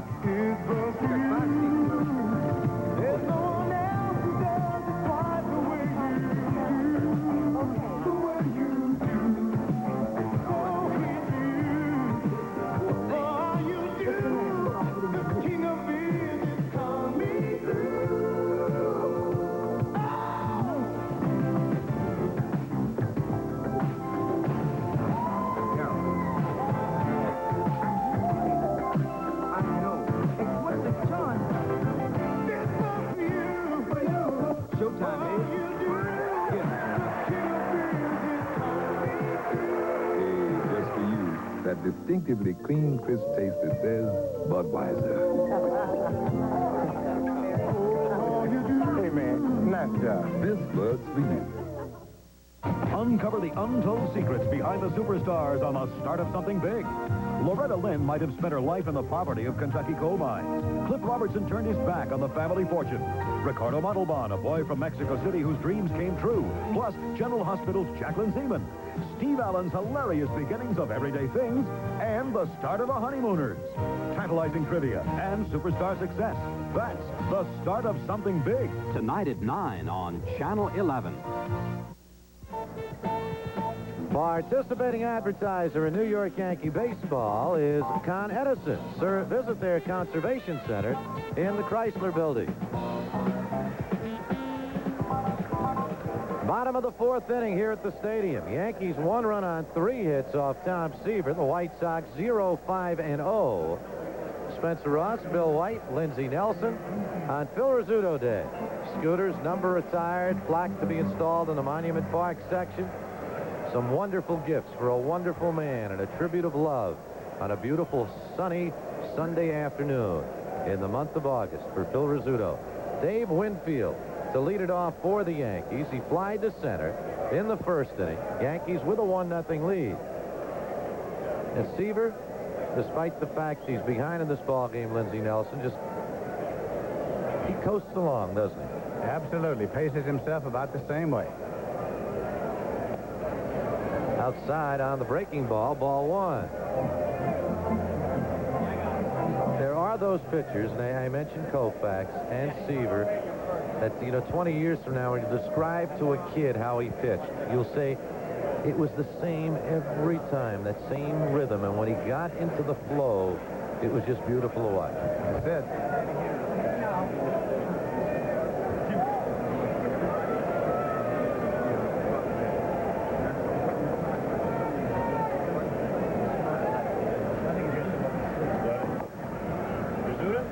Here's a strike, 2-1. He mentioned the disappointment when he hurt his arm in Cincinnati. I think the most disappointing moment of Tom Seaver's career, though, was the day, June 15th, some years back, when he was sent from New York. 1977. There's a strike, 2-2. Sometimes known as the Wednesday Night Massacre. Remember the following day in the locker room, and I happened to be there, he was just too emotional to even speak, grabbed someone's pad and wrote his thoughts on a piece of paper. Matter of fact, I'm a great base. I have that piece of paper at home. Just a sad day for one of the all-time greats. And the Winfield bat goes flying into the White Sox dugout. He's been doing that lately, hasn't he? Had one game in Cleveland, the final game in Cleveland, he threw it 5 times. There are times he'll throw the bat, though, Lindsey, line a base hit, which is absolutely incredible. It's just a tribute to his great athletic ability. 2-2 to Winfield, leading it off here in the bottom of the 4th. Yankees with a 1-0 lead. Tom Seaver going for number 300. Ooh. If Winfield wiggled out of the way, that's the second time Seaver's tried that real slow breaking curve, and it's gotten away from him. Ooh.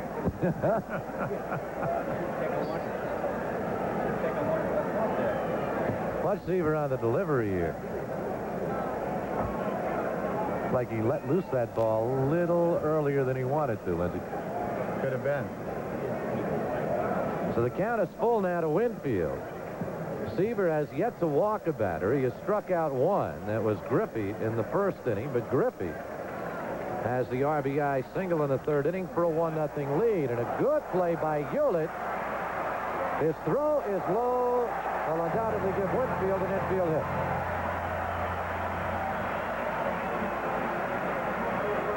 Lindsey Nelson, another aspect of Dave Winfield's game is the way he gets down the line. They're going to call it an error on Hewlett. I thought he made a good play, but the throw is off the line, and they felt he should have had him. Gets up. Well, they might have had him by half a step, I think.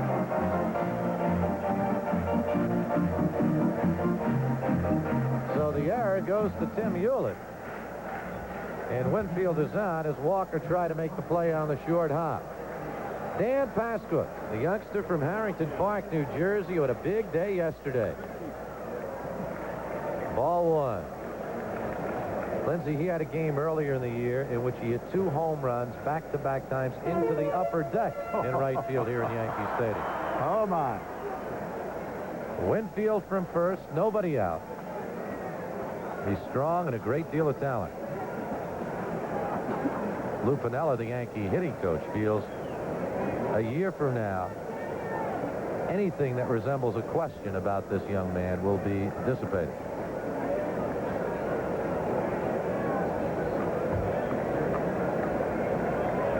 There's the batting coach, who could stroke that ball pretty well. 1-1.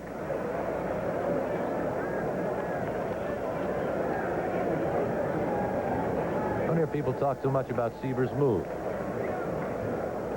because it was just another very good part of a very good That's very true. game. Ball 2, 2-1. Winfield on Hewlett's error to lead off this bottom of the fourth.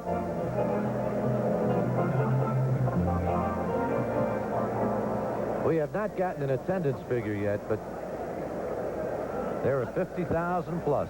There are a lot. A lot of people. They were here early, too. I came out very early, not having anywhere else to go. I wanted to get off the street, and I got here early, and there were a lot of people out there. Oh, really. yeah. Traffic was terrible coming across the George Washington Bridge there. Pitch fouled away. Jerry Azar, one of the local sportscasters, walked by before. He said, boy, he said, you're a sports fan, and you can't be happy today. You better take a good look at yourself in the mirror. Absolutely. I'm awfully glad I didn't miss this. This is one of the great days in sports, really. We're happy to have you with us. Lindsey Nelson, one of the original announcers for the New York Mets. Been doing a lot of football this winter. Still doing baseball on the CBS radio network. Right. Nice folks over there. Frank Miller, Dick Brescia. 2-2. The count to Dan Pasqua with Winfield on at first. Nobody out here in the bottom of the fourth. 1-0 Yankees.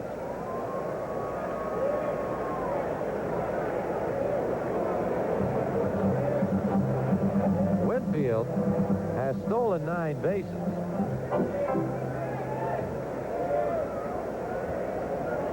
Two-two pitch. And a check swing foul. Count holds 2-2. Winfield had a pretty good bluff start.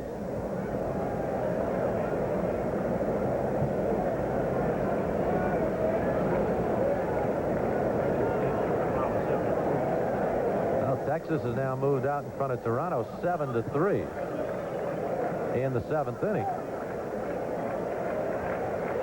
Boston 2-0 over Kansas City as they play the 3rd.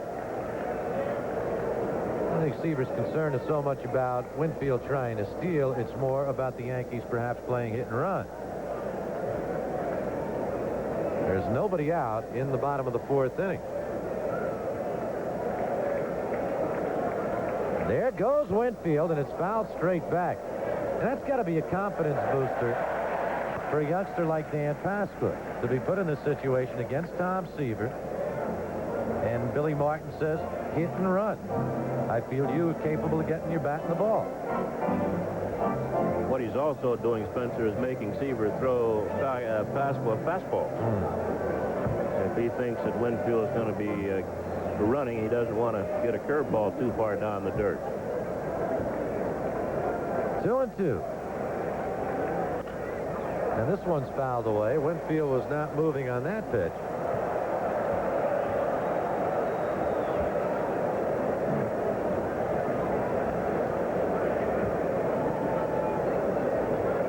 Pasqua fly to center in his first at bat. Seaver has given up but 3 base hits. Pagliarulo scoring the lone run of the ball game in the 3rd inning. There's Winfield from first. And there goes Winfield. The 2-2 pitch hits a walker. Has but 1 play to first base. So Winfield, running on the play, puts the Yankee runner into scoring position with 1 man out here in the bottom of the 4th inning.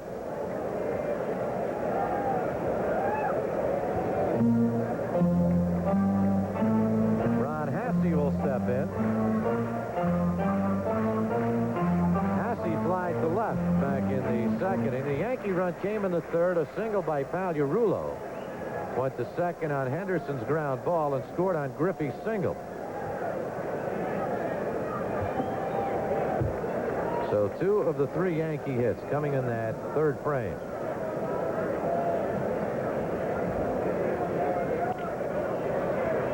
Strike 1 foul.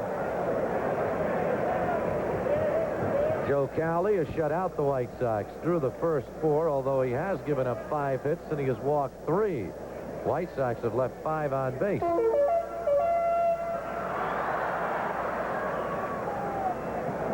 Cowley aided by 1 double play. Winfield from second.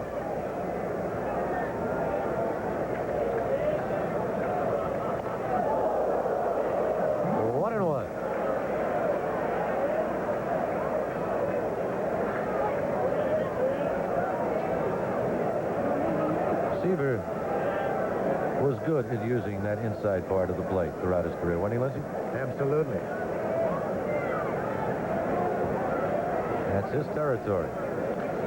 This one's fouled straight back, and the count goes 1-2. When Seaver was growing up, his hero was Henry Aaron. He thought Henry Aaron was the greatest hitter ever, and so finally the wheels turned, and he got to the major leagues, and he looked up one day and was pitching to Henry Aaron.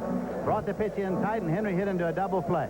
Seaver says that's the worst thing could ever have happened to me, because the next time he came up, I said, see, I know how to pitch to him. I brought it in tight, and he hit it 8 miles.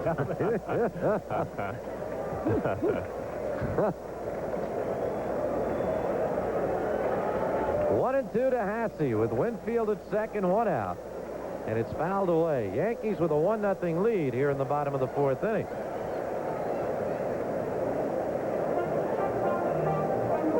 A learning experience for Tom Seaver back in 1967. And now he's the teacher, the master.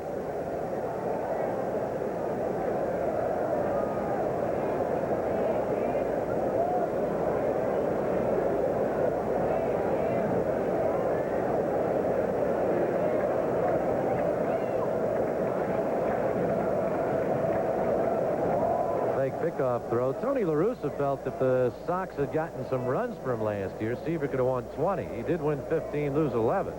As I mentioned earlier, in his 8 losses this year, the White Sox have scored a total of 13 runs. And there's a great play by Walker. It saves a run. The throw to Seaver. And Winfield has to hold at third base. Walker takes a base hit away from Hasse and a run away from the New York Yankees. Ball is down. Hasse pulls it. Walker diving to his right, makes a fine backhanded play, then gets the ball to Seaver. That's always a tough play for a pitcher with a runner at second base. He doesn't know whether to go over and cover first base or get behind home plate and back up the catcher. But Seaver went straight to first base and made the play.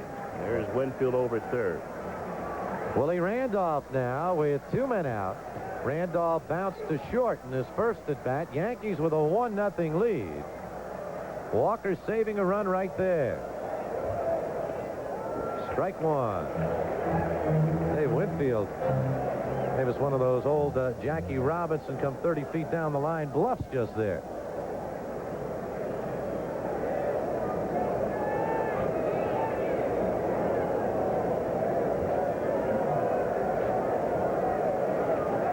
Randolph hitting at an even 290. And that hit Willie, so Randolph will take the base. It'll put runners at first and third. And the left-handed hitting Mike Pagliarulo will step to the plate.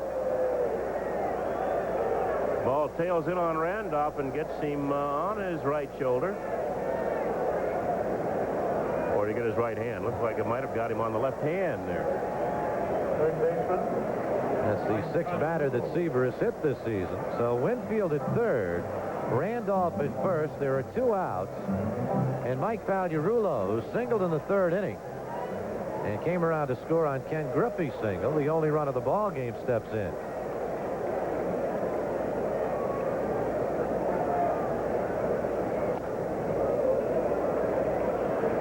Ball 1.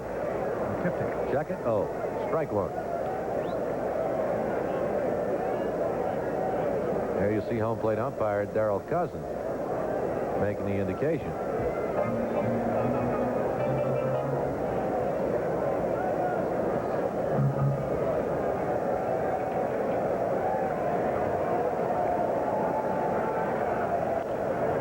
Fouled away, and Seaver is ahead of Pagliarulo 0-2 with 2 outs here in the bottom of the 4th.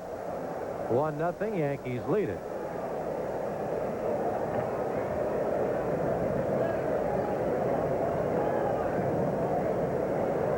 field reached on an error by Hewlett. Moved to second on Pasqua's ground ball, to third on Hassey's. Ground out to Walker, in which Walker saved a base hit. And Randolph hit by a pitch. 0-2. Pitch is hit deep to right field, way back, foul ball.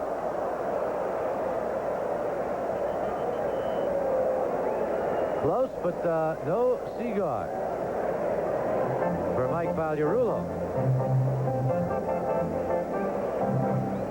We talked earlier, the Yankees coming up with a base hit against Seaver on an 0-2 pitch, and right here Pagliarulo coming close to parking one on 0-2. And we have a meeting of the board out there as well.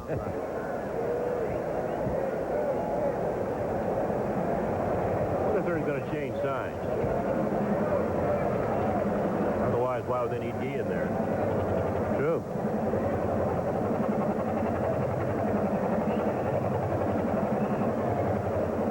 Clubs have been known to steal signs from center field using cameras. I've heard of that. Cubs. Yes. Even some giants at the Polo Grounds. Sure. Oh, we wouldn't do that. How about some Mets at the Polo Grounds? 0-2. Strike to recall to Seaver.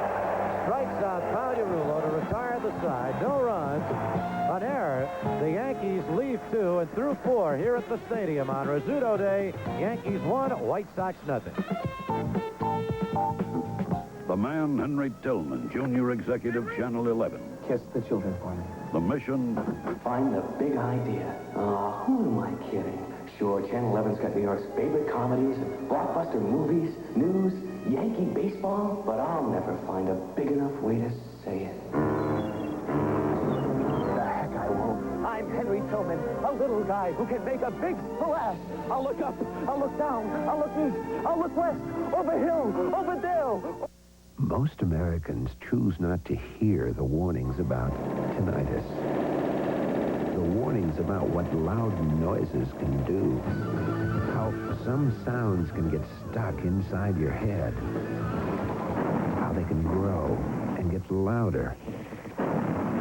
Yes, most Americans choose not to hear what tinnitus can do. Now they hear it all the time. April 25th, 1984, Don Bader explodes with 2 home runs against the Minnesota Twins. June 12th, he does it again.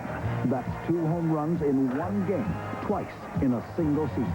That's Don Bader. 8 career grand slams, led the Yankees last year with 27 home runs. Don Bader, the commanding presence of a team leader, of a winner. Yankee baseball. Catch it on Channel 11.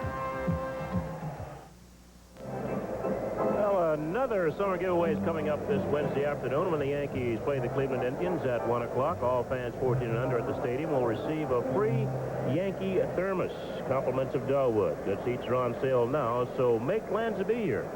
This Wednesday afternoon at 1, the Yankees against the Indians, and Dellwood Yankee Thermos Day for all fans 14 and under. That gentleman we were just looking at a moment ago, Bob Harris, who is the weatherman for WPIX TV News, and also the weatherman for the Major Leagues. Comes World Series time. He lets them know what he thinks is going to happen. As we go to the 5th inning, it's the shortstop, Ozzie Guillen, and he takes strike 1, 1-1. I must tell you, I like the weather he delivered today. Yes, what a beautiful day. Saw him before. I said, you only come out when it's nice out.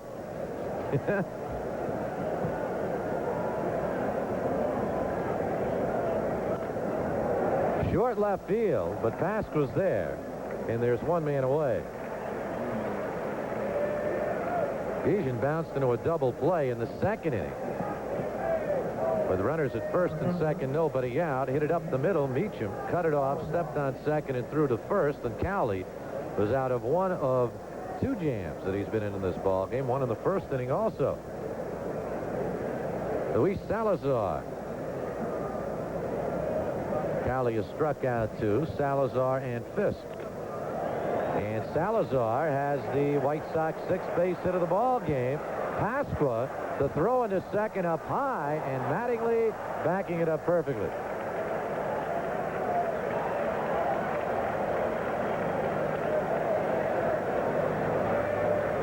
will jam Salazar, but he gets enough of it to get it over the third baseman Paliulo's head. Here's a ball coming off to Pasqua, and he throws it high, but once again Mattingly backing up Randolph. He's where he should be, and Salazar has to hold at second base. And once again, the White Sox have something cooking. First inning, a couple of base running mistakes hurt him. Rudy Law was picked off in the first. Rudy Law was also thrown out stealing in the third. And Law, who is 2 for 2 in the ball game, steps in. Ball 1.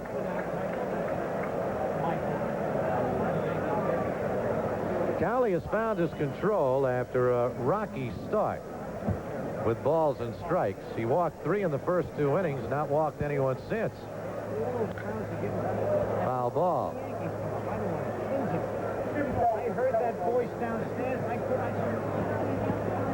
Don't give him the mic. 1 ball, 1 strike to Rudy Law. The Yankees are leading in the ball game 1-0 as we go to the 5th inning. You hear a familiar voice kind of in the background. That's number 10. He has dropped up to make a visit. Phil Rizzuto will be chatting with the scooter when we move to the top of the 5th as we check the scores in the American League. Boston leading Kansas City. Cleveland and Baltimore now tied. Updating that, Baltimore's taken a 5-4 lead now in the 9th inning. And Texas leading Toronto. Detroit and Milwaukee are all even.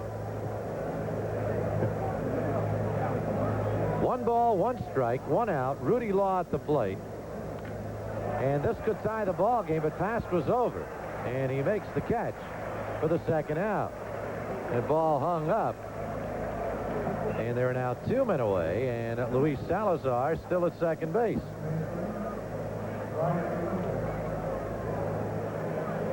White Sox have left 5 men on through the first 4 innings.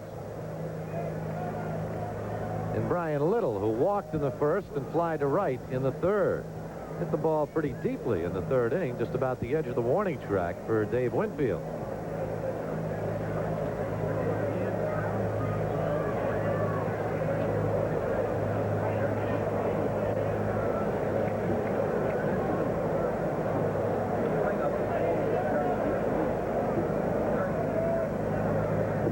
Ball 1.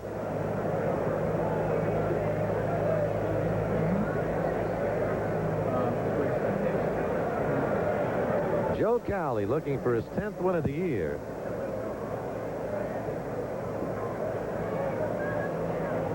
'20th of his career. The attention on the fella on the other side, though. But this kind of could perk any ball player up. When you're up against somebody shooting for 300, your adrenaline flows a little more, I would think. No question.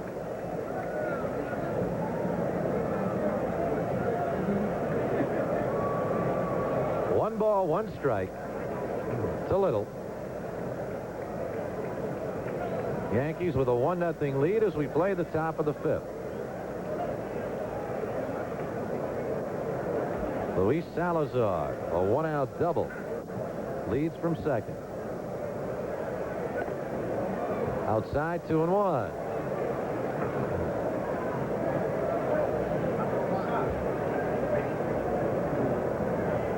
You don't want to walk anybody, but when you consider that Harold Baines is the man on deck, it's quite a step up from Brian Little.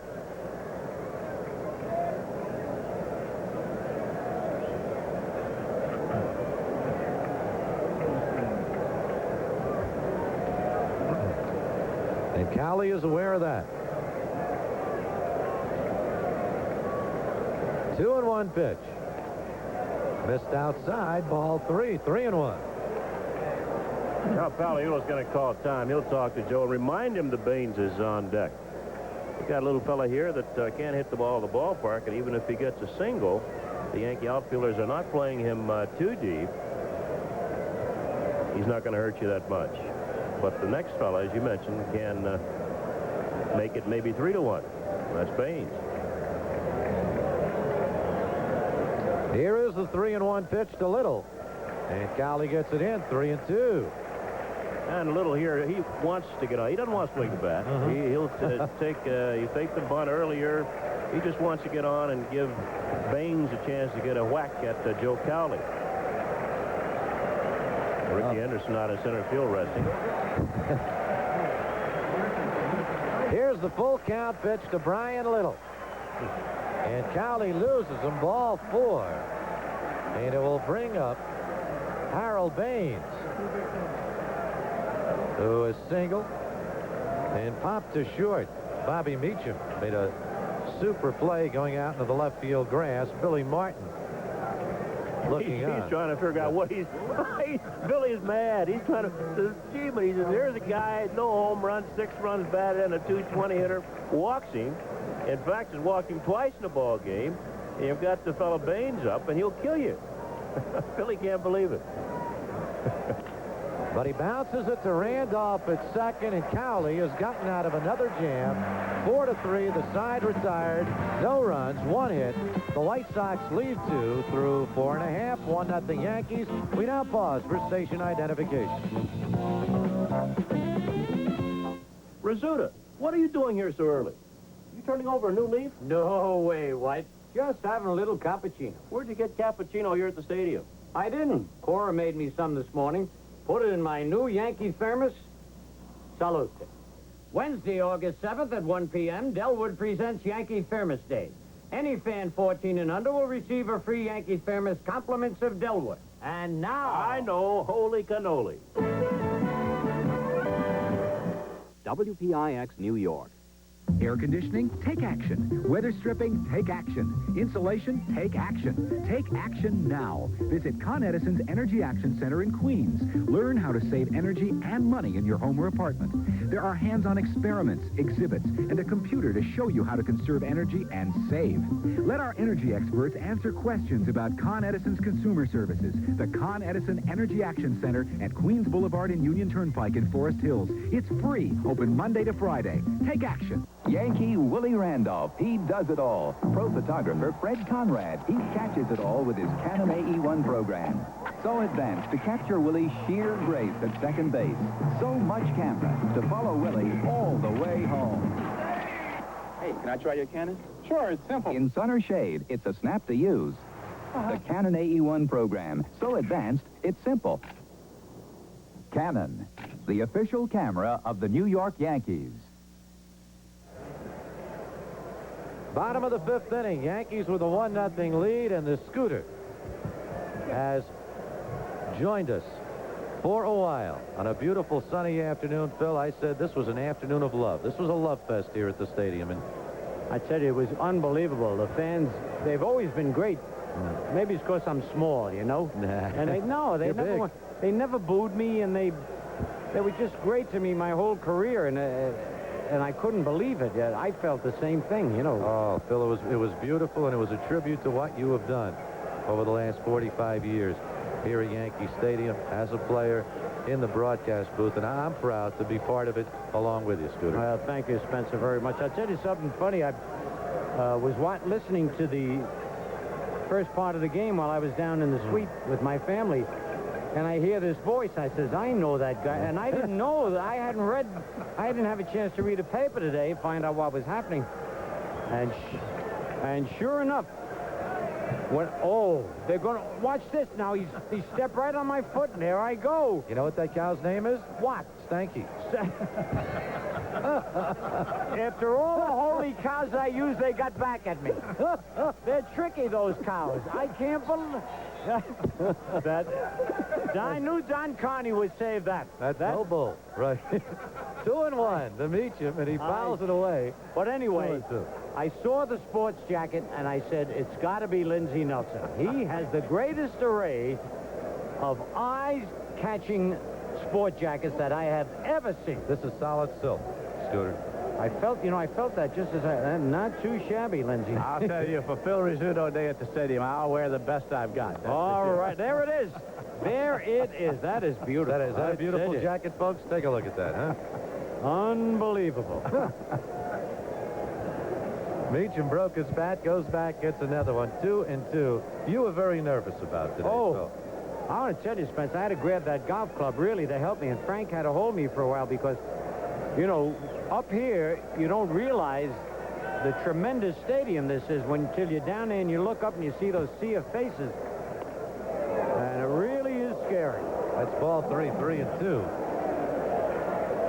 But something that I know you had some trepidations about, but it's something that is going to be very high in your memory bank. Hey, listen, this is the greatest thing that happened to me. You know, Lindsay, I knew they were going to retire my number, which means more to me, really. Steve is pitching like he wants to win his 300th. Yep, strike 3 call to Bobby Meacham. Did you expect... Not the flag. Oh. That was gorgeous. Oh, what a size. And I saw Mr. Steinbrenner. He did not want me to mention his name. Oh, look at that. I tell you, I'm going to sleep with that tonight. I didn't want to let that go. Number 10. But George Steinbrenner is the one who insisted on this day and retiring the number and putting a plaque out there. But he said, please don't mention my name. You won't mention it, will you? Well, I'm going to do it up here, but I think what he meant, that Huckleberry came to, and he shucked. But I wouldn't do it down there on the field, but I'll certainly do it up here. Here's Ricky Henderson to lead off. Yankees with a 1-0 lead. We're playing the bottom of the 5th. Seaver shooting for 300 on Phil Rizzuto Day. Yeah, but you heard what I said. He's not going to get it here today. You also said you've had a lot of dreams in your lifetime. You had another dream that the folks who may have joined us late. What's your dream this week? That there will be no strike. Okay, Stu. And, you know, most of my dreams have come true. Oh, that was not a strike. Here I am umpiring again, Lindsay. Why not? If you can't umpire on your day, who can? That's right. When it got in the fifth glove, it was a strike, but not before it crossed the plate inside. Looked like it broke around the plate. Yep. 1-2 to Henderson. I tell you, for a 1-0 game, this is a long game. Well, with Seaver pitching, Fisk catching, Cowley early in the game walked a couple of batters. And there you see the story. White Sox about hit the Yankees, but they've left 7 men on base through the first 5. 1-2. Tim Hewlett. Now, he played that ball nicely because it took a tricky hop and looked like it bounded off his chest, but right back into his glove. He did stay with it real well. And Ricky was taking no chances. That one looked like it might have been a little low, but when you get a strike call on you that you're unhappy with, you'll go after that next pitch. A lot of great gifts, too, Phil. We were happy to present you with a set of videotapes. I said every movie that's my favorite that I've watched 20 or 30 times through the years. I want to get you that Lash LaRue movie, though, that when you were back home a couple of weeks ago that I saw in Minnesota. You missed that. I know it. You're a big Lash LaRue fan. Yeah. Ken Griffey, who has the game's only RBI, single home Pal Urulo in the 3rd inning. Lindsay, the defensive play has been tremendous here today. Absolutely. On both sides.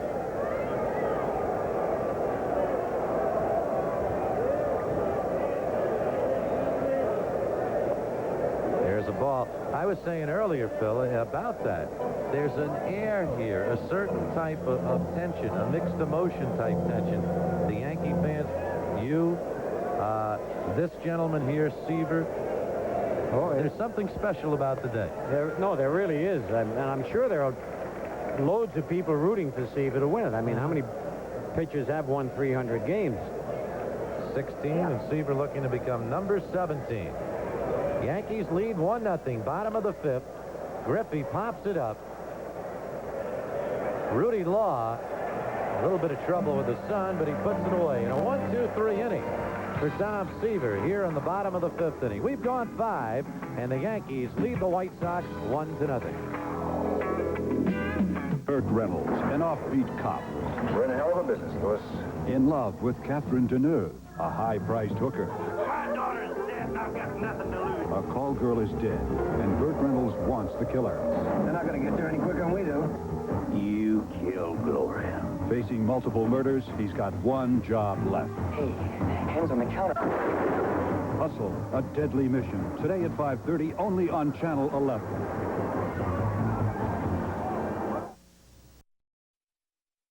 Toyota will help you load up for less. Chrome front bumper, split bench seat, AM/FM stereo combo. Buy any of these 1985 Toyota trucks, and you can load up with over $1,000 worth of added features for only $399. So load up and save $659. Look for this sticker. Now that's worth whistling about.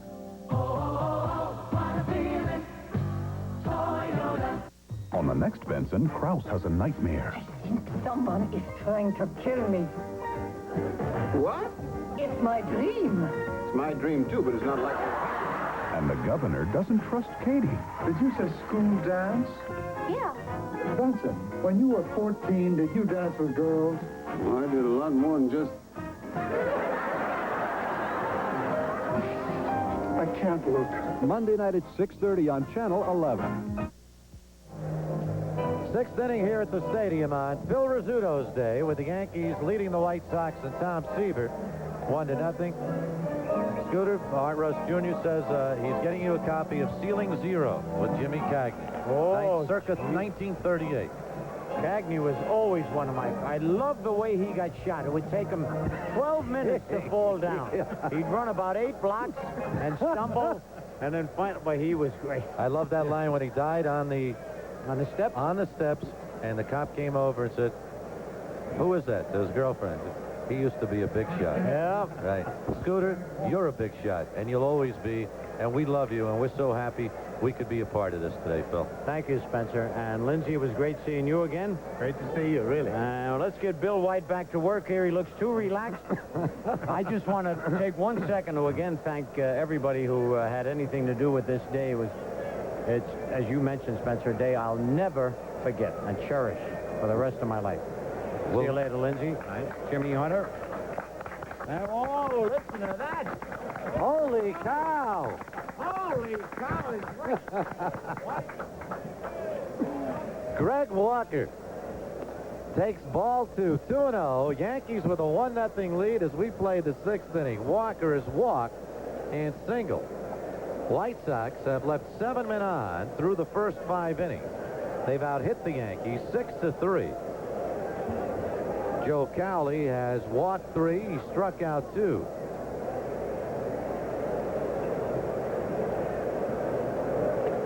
Outside, ball 3.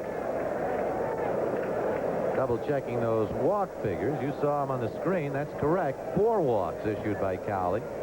And within 1 pitch of making it 5. It is 5. He walks Walker for a 2nd straight time.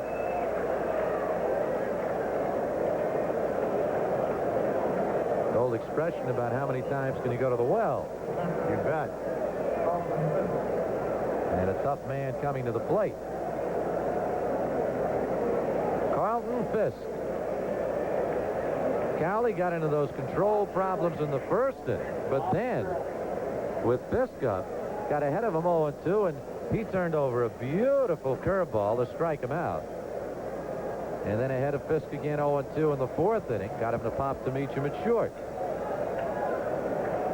Brian Fisher is going Shirley. Fisher and Shirley. Ball 1. There's Bob Shirley and Brian Fisher throwing in the Yankee bullpen. Shirley, the left-hander, and Fisher, the hard-throwing right-hander.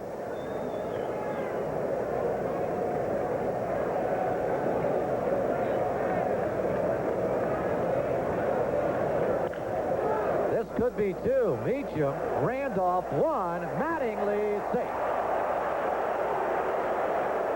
Ball hit just a little bit too slow, and even with Fisk going down the line, Yankees come close but can't turn it over.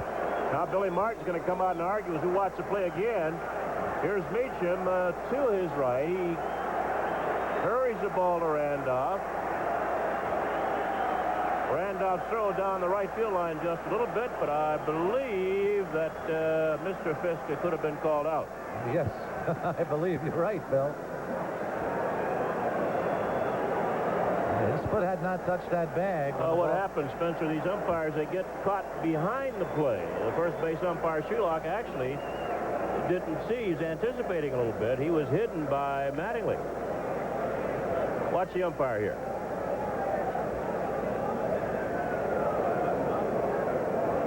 He took his time, called it, and they called him safe. So he felt he had a good look at the play. So with one man out, Oscar Gamble steps in. You got to turn the double play with Fisk. He doesn't run that well. Yeah. That should be turned. Gamble popped to second his last at bat, walked back in the second inning. Strike one.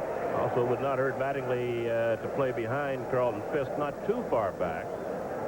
Fisk will try to steal in certain situations, but that would give him a little more lateral movement with Gamble batting.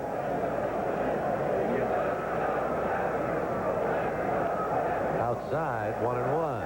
Of course, with Mattingly holding Fisk on, there's that gap in between Mattingly and Willie Randolph. Well, the Met fans and the Yankee fans are fighting here. The boys up there started chanting, "Let's go Mets." The Yankee fans respond with boos. So, hey, you're my home now. You're not across the bridge over there, Scarborough Bridge.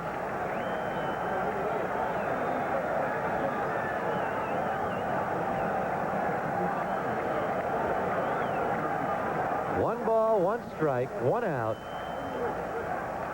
And it's now 2 balls and 1 strike to Oscar Gamble. Yankees with a 1-0 lead. Paudirulo single in the third. Scoring on a Griffey single. Ball 3, 3-1. Well, you can't argue with Cowley's success. He's won 9 games this year for the Yankees and lost 4, but you'd like to see him be a little more aggressive. He's pitching a little timidly, I think. And he doesn't have to because he's got good stuff. He should just come at these hitters and say, hey, I'm a better pitcher than you are hitter. 3-1 pitch in the hole with Mattingly holding the man on. And around to third goes Fisk. And Phil, just what you talked about. That gap is there when you have to hold the man on first base. And it turns out to be a plus for the Chicago White Sox. And here's Billy Martin. And a minus for Joe Cowley because Billy might want a strikeout here, and Tim Hewlett's a batter, and he might want Fisher, and he does want Fisher. You want somebody who can throw that ball in there 95 miles an hour, and somebody who will go at the hitters. And it's going to be this young fella here, Brian Fisher. He'll come on and replace Joe Cowley. So while the pitching change is being made, let's take time out along the Yankee Baseball Network for the following message.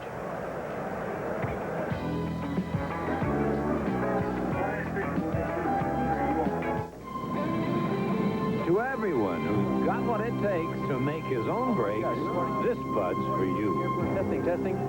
This is Paul Martinez reporting from the International Airport. Thanks, Paul. That's great. I'll take it from here. How do I look? You're fine. Fire it up. Come on. There's no one else who does it quite the way you do. Let's go to you. You know it isn't only what you say, it's what you do. Are we on? This is Paul Martinez reporting. We've got under control. Thank goodness the pilot knew what he was doing. Yeah, just for you. That distinctively clean, crisp taste that says Budweiser. From the International Airport, this is Paul Martinez reporting. Thank you, Paul, and welcome to the news team. To Paul Martinez, my son. Thanks, Bob. I found a place where we can put up a cabin. I'd like to see it. When you've got to go places where the road comes later, whistle for the 1985 Toyota 4x4, the most powerful small truck ever built, with the highest running ground clearance of any small 4x4. No wonder it's the best-selling small 4x4 in America. They plan to put a road in? You care?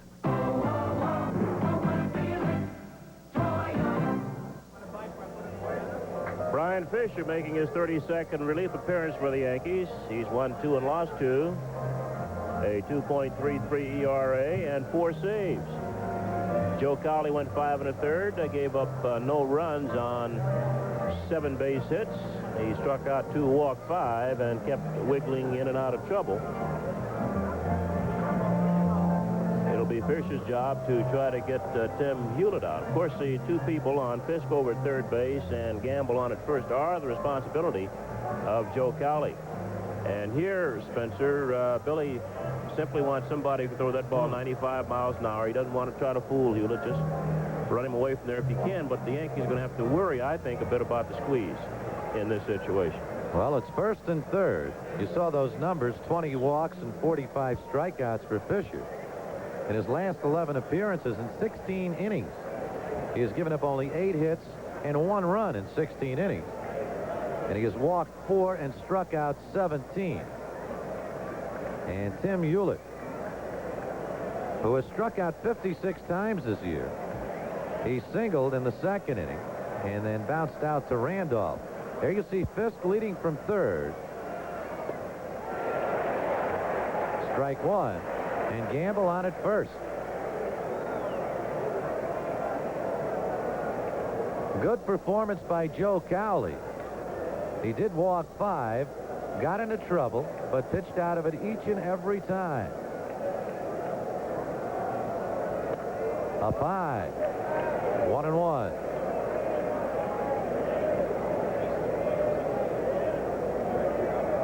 You see the White Sox have out-hit the Yankees. That error did not hurt Chicago. It was by Hewlett. This is fouled away, and Brian Fisher has gotten ahead of Tim Hewlett at 1-2. Lindsay, I don't imagine you've seen much of this young man, but he is a man of the future. And I'm told that. And he has done quite a fine job for the Yankees this year. Product of the Atlanta Braves chain.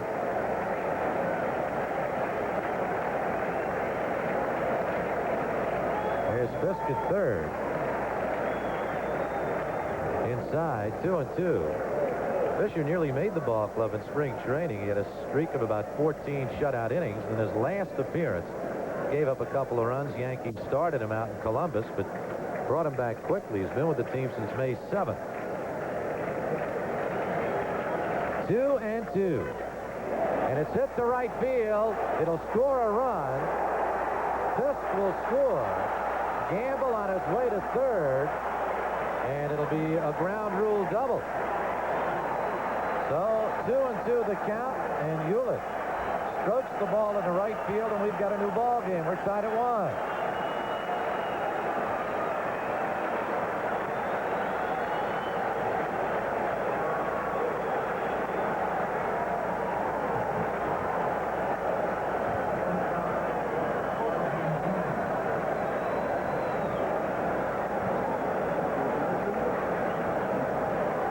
Back to that controversial call at first base with Carlton Fisk,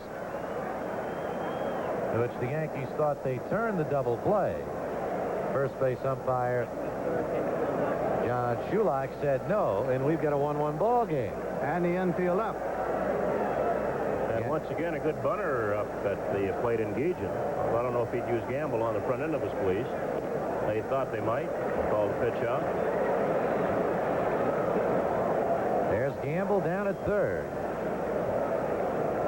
Hewlett away from 2nd. The Yankee infield is in. We're tied at 1 in the top of the 6th. It's 2 pitch outs back-to-back, 2-0. They might go all the way through pitching out. They got first base open, and a right-hander, Salazar, is on deck. They might throw 4 straight pitch outs with Guillen and hope that have to put the squeeze on one of the next 2, huh, Lindsay? Right.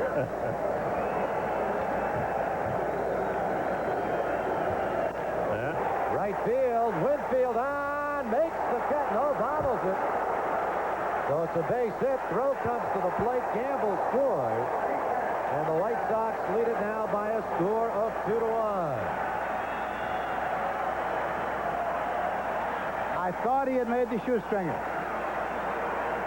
Well, let's watch again. He got to the ball. I think when Winfield hit the ground, the ball popped out.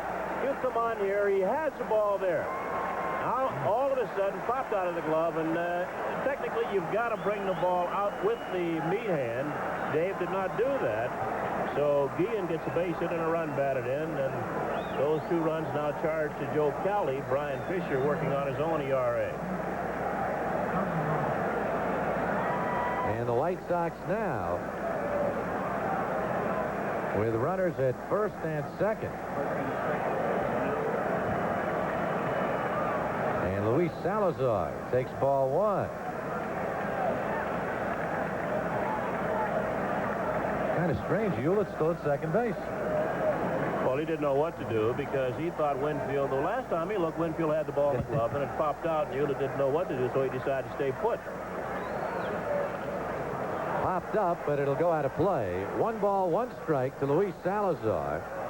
It was 1 for 2 in the ball game. White Sox have come from behind here in the 6th inning to take a 2-1 lead. Texas beat Toronto this afternoon, 8-4. Detroit over Milwaukee, 7-4. Baltimore a 5-4 winner over the Indians.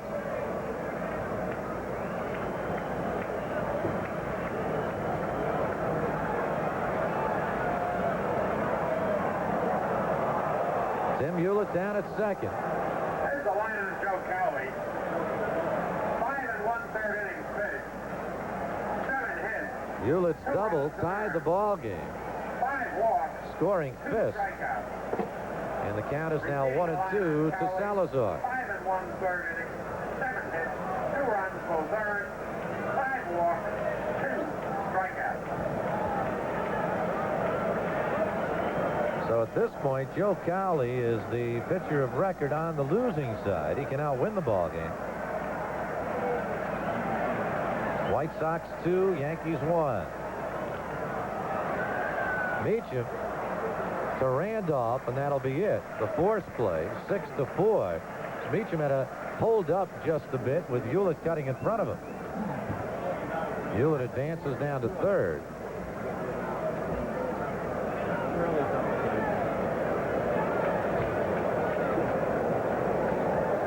Billy Martin coming back out again. Rudy Law's a do-batter. Billy might want Bob Shirley to come on. Shirley's out loosening up. He's a left-hander. And with runners at first and third, Martin certainly would like to keep this White Sox lead at just 1 run.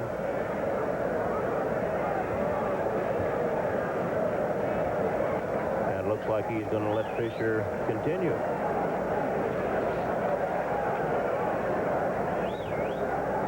Billy Martin moving back to the dugout. Yankees. Joe Cowley had trouble with Rudy Law. Couple of singles and a fly ball to left field. So he's 2 for 3. But once Law got on the bases, he then began to have trouble. Cowley picked him off in the 1st. And Law was thrown out stealing in the 3rd. 2-1 in favor of the White Sox. Top of the 6th. Ball 1. Hewlett's at 3rd, Salazar at 1st.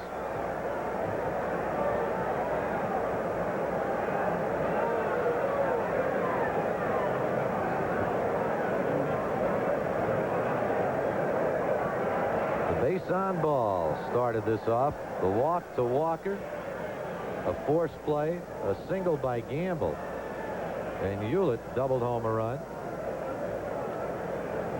Fusion single to score another. And Salazar hitting into a force play, and Rudy Law. What's Law want? He's looking up. Oh, he doesn't like his picture on the board while he's hitting. He's trying. Rudy doesn't want his picture up on the board while he's hitting. He says, "Hey, that's distracting watching me hit." But Oh, we got the crowd responding because while Tom Seaver goes for 300, Rod Carew came up with his 3,000th Major League base hit today, and he got it against his former ball club, the Minnesota Twins. There had been some thought about a week ago when Carew needed about 10 base hits. Had there been a strike, just what might happen? Rod Carew might get shut out. Up high, 3-0. Well, I think the threat of the strike also added to the drama of this occasion because you figure that Seaver's going to win 300 sometime, but if there's a strike, this might be his last shot this year. And, of course, we're not talking about kids. We're talking about Seaver and Carew. Brian Fisher has walked Rudy Law on 4 straight pitches. And the bases are now loaded with White Sox. Hewlett is at third. Salazar moving to second. And Law at first and Brian Little. Well, Rod Carew got that base hit in California. He probably would have preferred to get it in Minnesota against his former mates. Up high, ball 1. Fisher having some control problems right here. He walked Law on 4 pitches, and now 1-0 to Brian Little.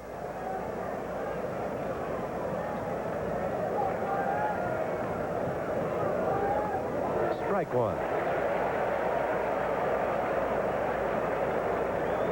2 runs for the White Sox here in the 6th to take a 2-1 lead.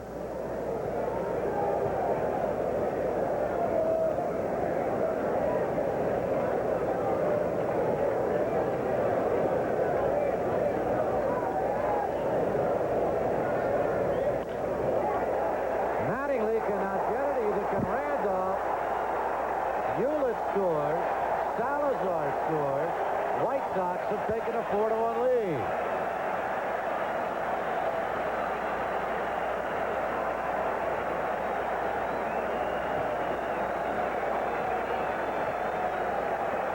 Fastball right down the middle. He finds a gap between Mattingly and Randolph.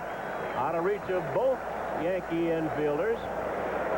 And 2 more runs score, and those will be charged to Brian Fisher. And Tom Seaver resting back in the White Sox dugout. His team has given him a 3-run lead now.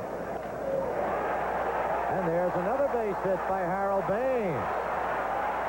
And the White Sox increase their lead. Oh, out at the plate. Law is thrown out. Dan Pasqua rifles the ball to the plate, and he cuts Law down to retire the side. Tony La Russa doesn't believe it. He's been thrown out of the ball game. Oh, La Russa got hot and got hot quickly.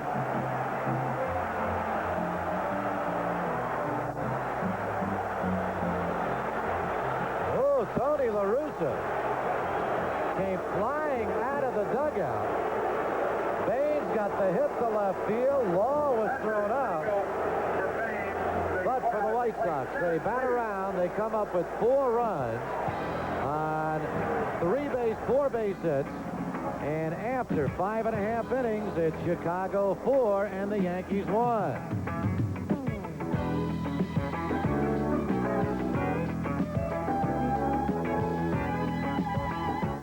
You know how you feel about what you get for your money at some banks. They pay interest that's a joke. Charge big fees for checking. It can drive you wild. So get a City One account at Citibank. With City One, you can combine checking and savings balances to help eliminate fees, earn high money market rates, and transfer between accounts to make your money work harder. So don't get wild. Get a City One account now. It's your city. Citibank.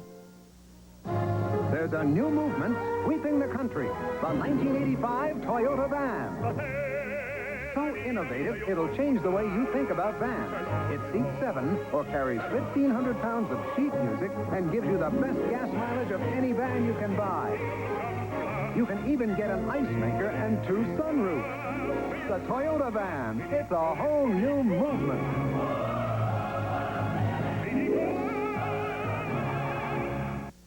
Together, in concert, it's Santana and Hart in a special rock and roll celebration. Catch the magic beat of Hart, the hottest female rock and roll duo of all time. Then, it's the international rock and blues superstars, Santana. Santana and Hart, concert for the Americas. Friday night at midnight on Channel 11. Bottom of the 6th inning here at the stadium. Let's watch Pasqua again. Makes a good charge on the ball. Comes up. Nice overhand throw that carries. Here's Rudy Law looking back, which makes him lose just a little bit of his speed. Diving here. And home plate umpire Darrell Cousins calls Law out. I think they also booted out Tony La Russa. So Don Mattingly to lead it off for the Yankees in the bottom of the 6th. For the first time this afternoon, New York has fallen behind.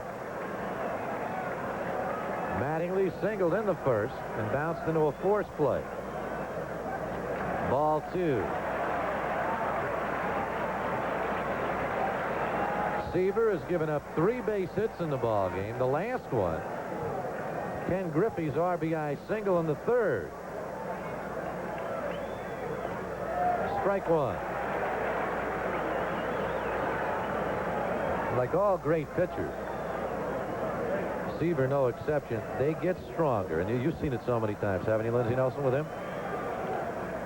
Absolutely, and in a circumstance like this, it takes all the discipline that the best pitcher can get not to let up a little bit when he looks up there and sees he's got the 4 runs now. Not to let up is a difficult thing. But not for a great one like a Seaver, right? That's what makes the difference.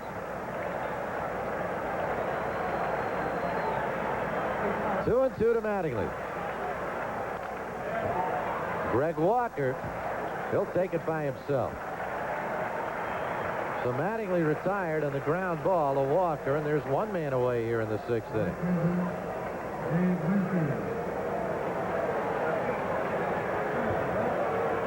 Dave Winfield steps in. Projection number 3 for La Russa. Number 3 in 1985. Let's get the word. That's the 3rd time this year Tony La Russa was thrown out. He may never have been thrown out quicker from a ball game than he was just then. Nor in front of more people. Including the commissioner. That's the... Of course, he's lucky Bobby Brown, the American League president, is not here. Brown would have the duty of meting out whatever penalty would be given to La Russa. Did a good job of bumping. Oh, yeah.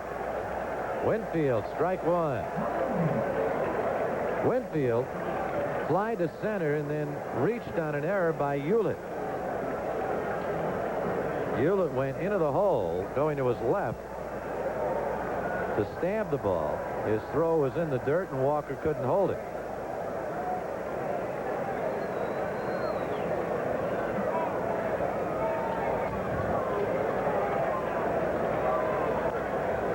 This is popped up. Tim Hewlett. And there are 2 quick outs in the bottom of the 6th inning.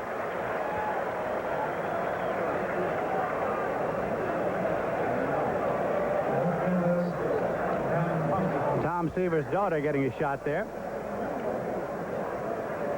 As this game progresses, if the White Sox continue to hold the lead, she's going to be going through more and more rolls of that 35-millimeter film.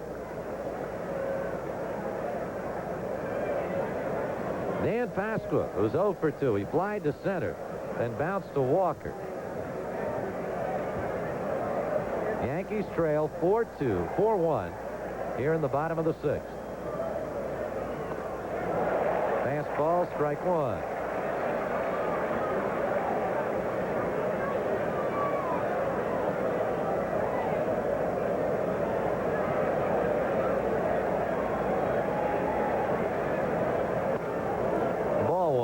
Since Griffey's single in the 3rd, the Yankees have had but 2 base runners. Winfield on Hewlett's error, and Randolph when he was hit by a Seaver pitch. On that last pitch, Seaver on the follow-through ended up right on the seat of his pants. Got the outside corner, 1 and 2. A man who was seemingly in his entire life has done very little, which has put him on the seat of his pants. Number 41, Tom Seaver. Ball 2, 2 and 2.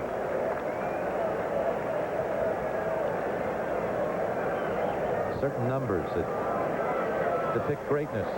Players remembered. The Roots, the Garricks, the Maggios, Rizzutos, Mantles,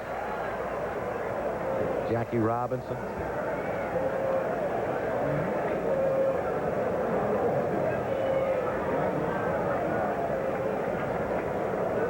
Dan Pasqua.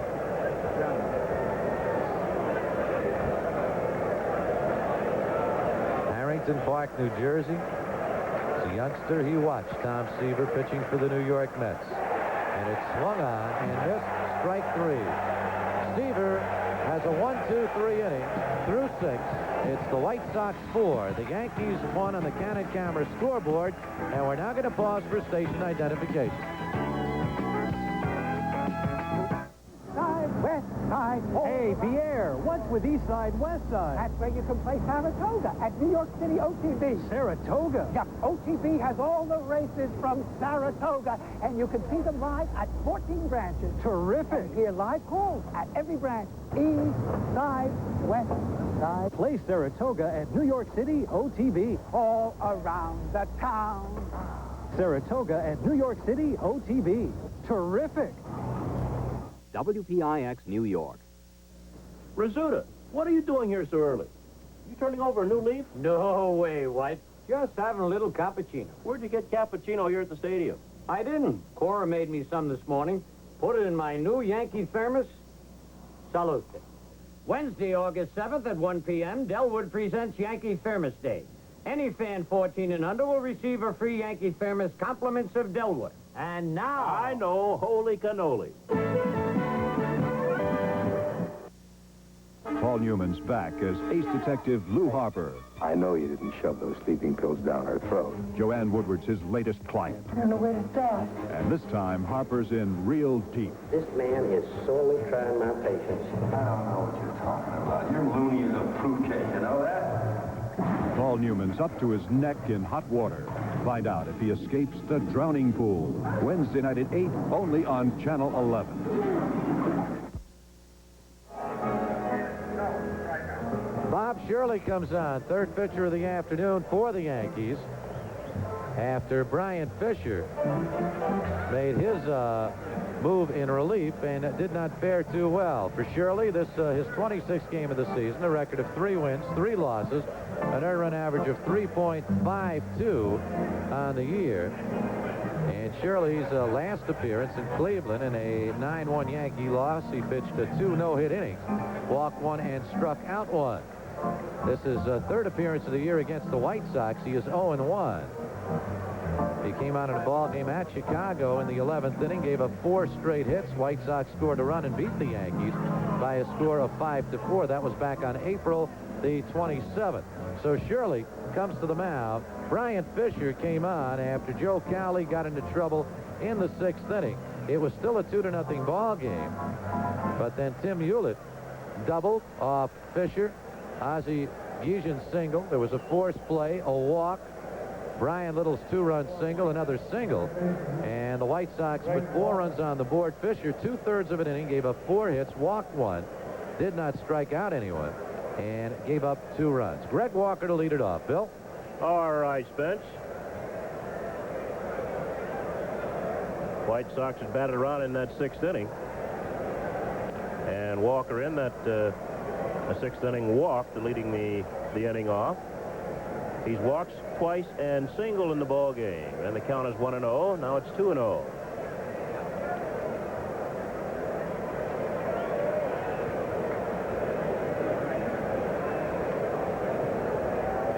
And that's a strike. 2 balls and a strike on Walker. He's batting .277.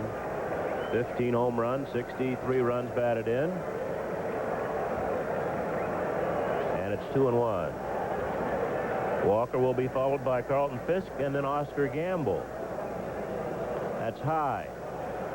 3-1.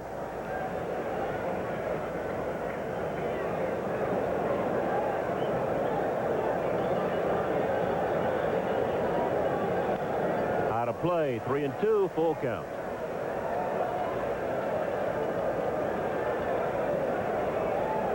Well, the Rangers beat the Blue Jays 8-4. That's a final. Yankees at this point 9 games behind the Toronto Blue Jays and the American League East, with a chance to either pick up or pick up another half game or stay put at 9.5.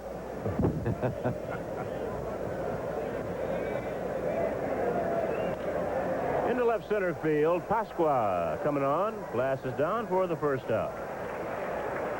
Pasqua made a good defensive play to close out the 6th inning on Bain's single to left. He threw out Law at the plate with a perfect strike.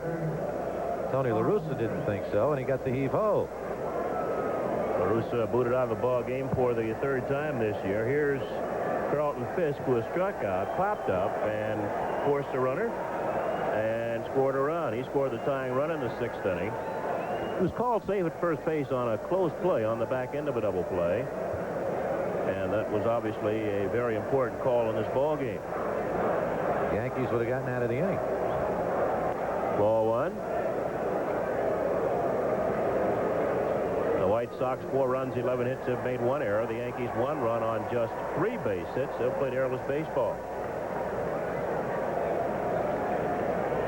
And the White Sox have gotten at least 1 hit through the first 6 innings, including 5 last inning when they scored their 4 runs. It's 1 ball and 1 strike on Fisk.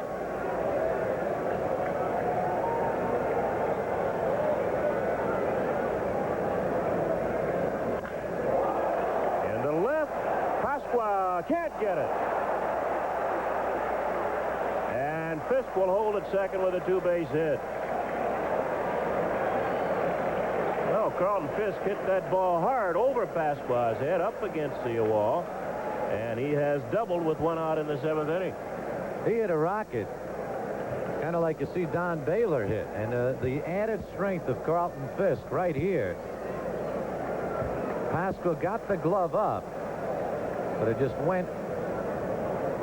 seemed to have a beat on it, but the ball kind of came in between his glove and his body. And a rocket line drive double by Fisk, who leads the American League in home runs. And we've got a pinch hitter now for Oscar Gamble. La Russa going with a right-handed hitter, Ron Kittle. Kittle batting with Fisk down at second base and 1 out. And the White Sox leading 4-1, and he takes low, ball 1.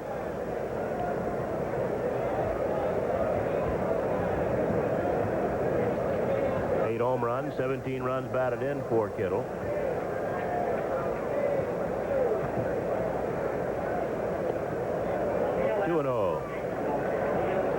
There's Fisk.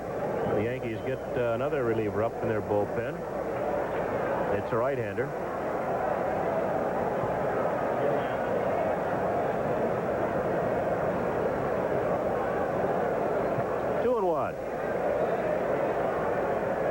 The 3rd pitcher used by the Yankees. Joe Cowley started. There's Neil Allen warming up now. Brian Fisher came on. He pitched 2/3 of an inning in the 6th. And now Bob Shirley, and warming up behind Shirley, Neil Allen, another former vet.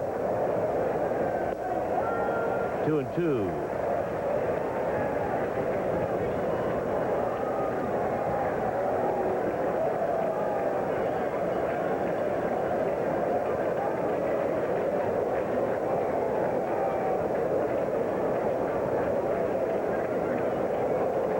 Just a bit low, and the count is full on Ron Kittle.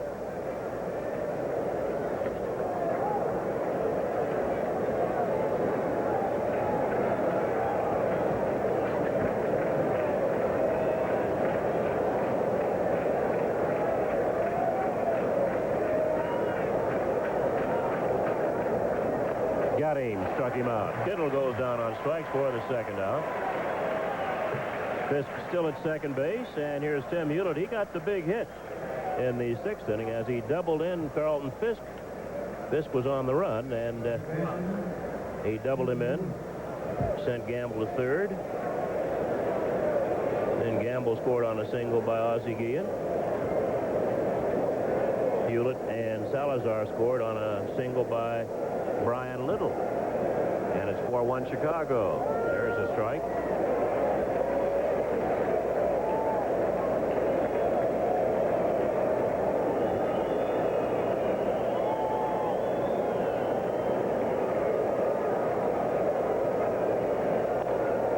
play. No balls and 2 strikes.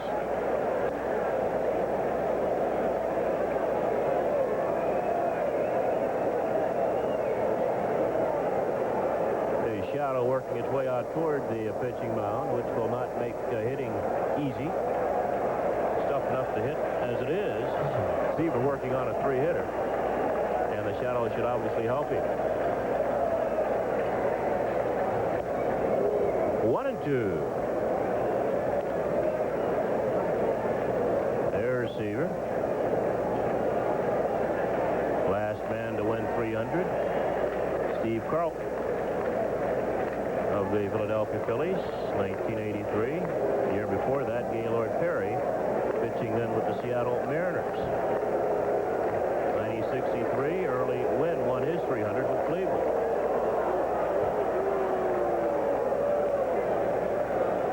In the case of both Wynn and Perry, they weren't quite the pitchers at that stage of their career that Seaver remains, and Carlton was when he got his 300th victory. 2-2. Curveball, did he go? Evidently not. They did as they checked with the first base umpire, John Schumacher, and that'll retire the side. No runs, a base hit, and a man left. Bottom of the 7th coming up. The White Sox 4, the Yankees 1.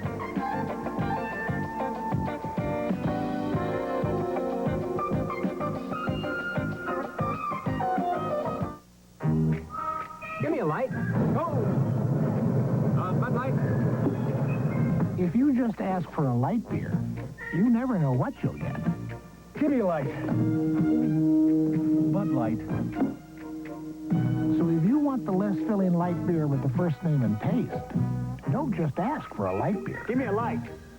Ask them to bring out their best. Bud Light. Bud Light. Thank you. Because everything else is just a light. When you've got a business to run, you've got to watch every penny. And pick a partner you can count on. The 1985 Toyota Standard Bed truck has the power and the payload to handle the job. And all the toughness that's made Toyota the #1 selling small truck in America. Payload and power make the $59.98 Toyota Standard Bed a partner that's worth every penny. Oh, oh, oh, oh, what a feeling, Toyota. Once again, the greatest athletes of the year compete for the coveted Victor Awards in an all-star salute hosted by Richard Dawson. Starring Foster Brooks, Lydia Cornell, Kathy Lee Crosby, Kevin Dobson, Richard Dreyfuss, Barbara Eden, Soleil Moon Frye, Don King, Larry Minetti, Marilyn McCoo, John Neighbor, Jim Neighbors, Paul Newman, Ted Shackelford, Joe Theismann, and Heather Thomas. Don't miss the Victor Awards, Saturday night at 8 on Channel 11. The New York Yankee hotline is available to fans all across the USA simply by calling 1-900-410-YANK. Game highlights, interviews, late-breaking news, and play-by-play Yankee baseball action just a phone call away. Brought to you by Kodak Film. Call today, 1-900-410-YANK. Well, you saw that sign for the scooter. This is Phil Rizzuto's day. Tom Seaver is looking to make it his 300th victory day, and he has a 4-1 lead as we go to the bottom of the 7th. There's Chorus Fan Club, and she's got a lot of fans, Bill. Ron Hassey leading off against Seaver. 7th inning, White Sox lead 4-1. Yankees have been limited to just 3 base hits by Seaver. A single by Mattingly in the first, a single by Mike Pagliarulo in the 3rd, and an RBI single by Ken Griffey in that 3rd inning. Yankees have not had a base hit off of Seaver since the 3rd. And here's 1-1 on Hassey. Hassey was robbed, excuse me, Bill. Hassey was robbed his last at bat. Greg Walker took a base hit away from him as he went into the hole between 1st and 2nd. 1-1. In the air, shallow right. Baines coming on, and he'll take charge. Little gets out of the way, and there's 1 down. That's 8 in a row that Seaver is retired now as he is getting stronger. 3 of his 4 strikeouts coming from the 4th inning on. Willie Randolph has bounced to short, and he's been hit by a pitch. 0 for 1 for Randolph. You mentioned that shadow, Bill. That really is tough for the batter. It'll keep coming further out to Seaver and make it just a little bit tougher, perhaps.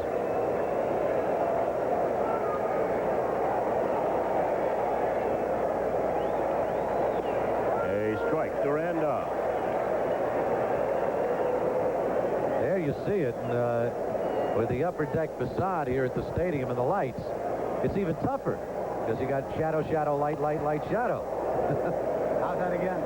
Well, something along those lines. It's a ball and a strike on Randolph. Since Seaver's been in the American League, the Yankees have not beaten him. He's beaten the Yankees twice and not lost to them. Well, he's looking to run that record to 3-0. That's low. What goes through your mind, Lindsey Nelson, having been there that first day in 1967 when you see this gentleman now? Well, what goes through my mind is that the historical significance of this occasion has not escaped Tom Seaver's attention. He knows exactly what he's doing, and he knows exactly what he came to do, and it's just like watching a master craftsman at work. In the left, broken bat fly ball to left field. Rudy Law has an easy chance, and there are 2 outs. They even had the family bring along the camera. Brought along the camera. He's aware, too, that Lefty Grove and Early Wynn won their 300th and never won another game. They both ended up, Lefty Grove and Early Wynn, with 300, and that was all. Seaver does not intend to do it that way. He starts to work the minute this one's over on 301, he says. Probably looking at Warren Spahn's 363. What do you think of that? Rulo takes the strike. Well, I think it took the sheriff's posse to get him to stop even then. He'd have been pitching right today if they hadn't taken some stringent steps. He finished up with the Mets, didn't he, Lindsey, or was with the Mets right near the end? He pitched for them, yes. Warren Spahn pitched from 1942 to 1965. He won 363. Never won one until he was 25 years old because he'd been in the Army, was on the Remagen Bridge, Ed, was on the Remagen Bridge, as a matter of fact, with a repair battalion. 20 minutes after he left, the bridge collapsed and killed some 15 to 20 soldiers. 2-1. In the center field, Salazar. Nice lazy fly ball, and that'll retire the side. 3 up and 3 down. We've played 7. The White Sox 4, the Yankees 1.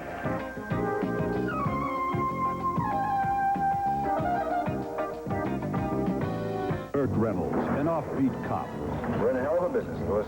In love with Catherine Deneuve, a high-priced hooker. My daughter's dead, and I've got nothing to lose. A call girl is dead, and Burt Reynolds wants the killer. They're not going to get there any quicker than we do.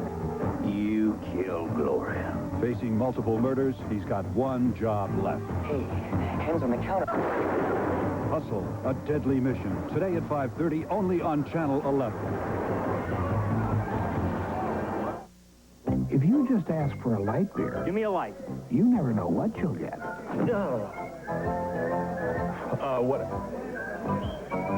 What I wanted.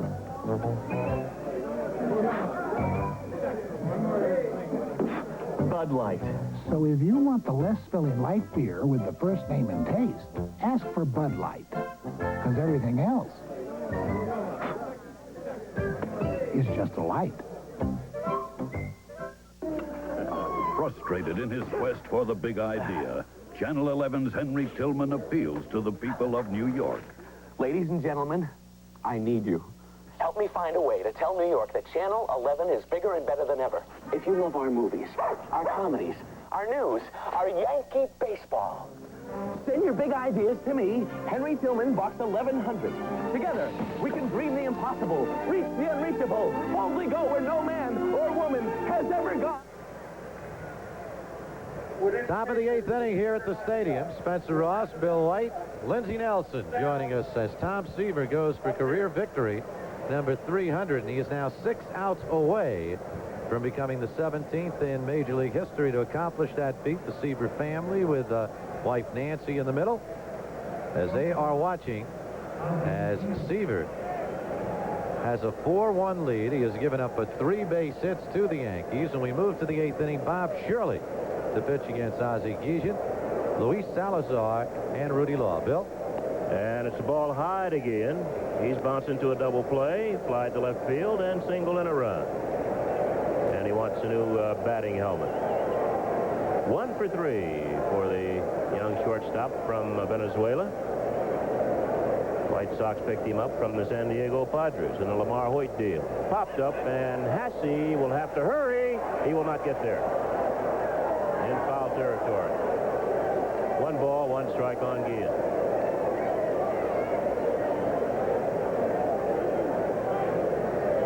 Ball got down to hurry. Yep.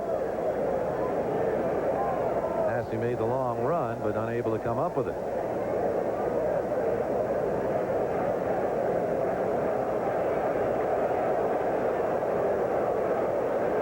White Sox 4, Yankees 1. They're batting in the 8th.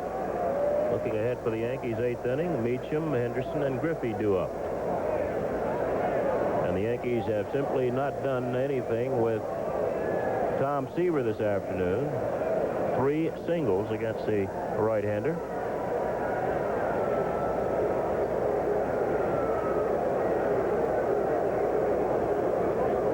One and 2. Pasqua gets there for the catch. And Pasqua. And there's one away. Now that's the second good defensive play by Pasqua, who threw out Law at the plate in the 6th inning when the White Sox scored 4 runs. Comes on quickly, extends the glove, and puts it away for the first out. Look at it from a different angle. And there's 1 out. And now the batter is Luis Salazar, the center fielder who has struck out double, forced a runner, and scored a run. Ball 1. Heck of a crowd here today. 54,032 for Phil Rizzuto Day. And also to see Tom Seaver go for victory number 300. It's a ball and a strike on Salazar. Try to make him hit breaking balls. Has good grips at fastballs.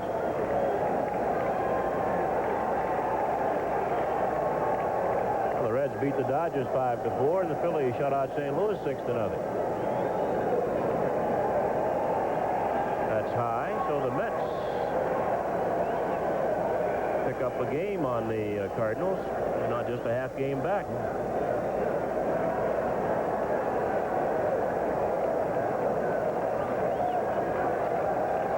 Edge Cleveland 5-4. Texas over Toronto 8-4. In the first game, Detroit beat Milwaukee 7-4.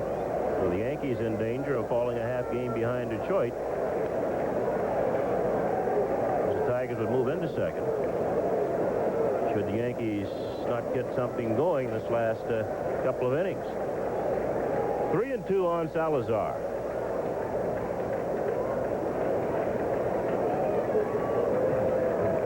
They're in the 10th inning in Kansas City. Boston and Kansas City tied 3-3. Popped up right side. Mattingly. Wynn brings the ball back for him, and there are 2 outs.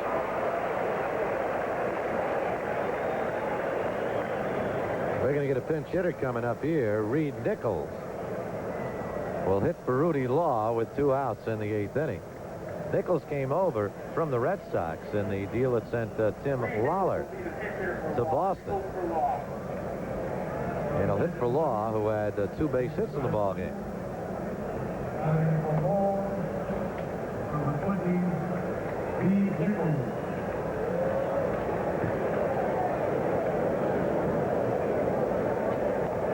Too high, ball 1.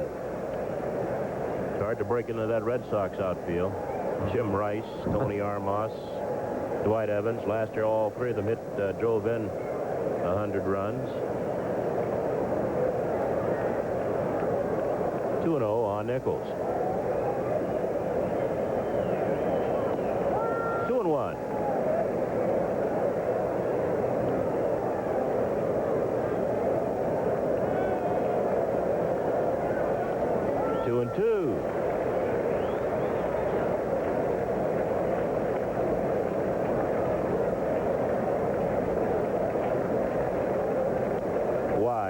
3.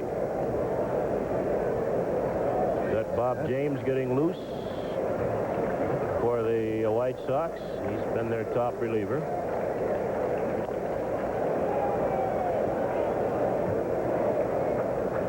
Had some knee problems. Full count on Reed Nichols with 2 outs, nobody on in the top of the 8th with the White Sox leading 4-1 over the Yankees. Back up the middle, it'll go through, base hit Nichols. Oh, Reed Nichols pinch hitting for Rudy Law, singles up the middle with 2 outs, and we look at Seaver. We'll also get a pinch hitter for Brian Little, Scott Fletcher, swinging a bat in the on-deck circle. So a lot of moves being made here in the late stages of this ball game. White Sox are leading it by a score of 4-1. We've got Fletcher hitting now for Little. Little came up with perhaps the key base hit in the ball game, the 2-run single in the 6th inning off Brian Fisher, which gave the White Sox a 4-1 lead. He also walked twice. And here is Fletcher in as the pinch hitter. Fletcher batting .229, no home runs, 19 runs batted in.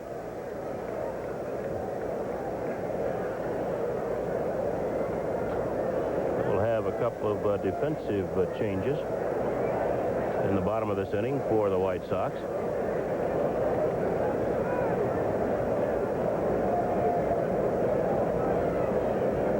Nichols will probably stay in and go to left, and Fletcher at second.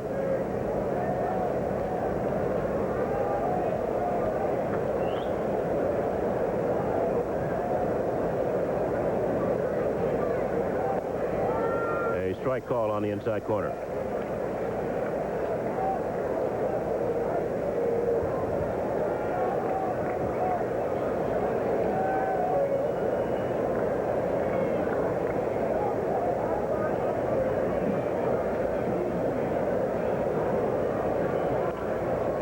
Play down the right side. No chance for Mattingly. It's 0-2. White Sox leading 4-1. They won the opener of this series by a score of 6-5 and 11. When Carlton Fisk tagged Meacham and Berra on the same play at home plate. The Yankees came back yesterday. They won 8-4 over the White Sox. But the White Sox leading this one.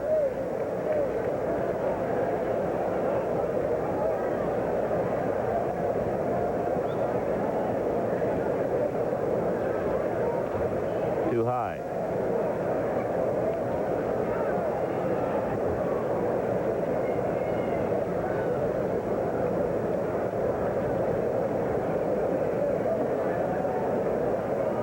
Milwaukee's taking a 1-0 lead over the Tigers in the second game of that doubleheader after one. Too high again to Fletcher.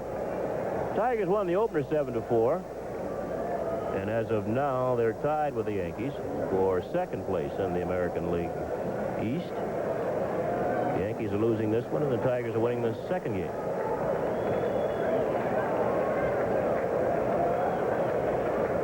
Doesn't sound right, does it? They're losing the second game. One losing. In the right field, there's Winfield. And this will be the third out. No runs, a base hit, and a man left. We're going to the bottom half of the 8th inning. The White Sox lead the Yankees 4-1.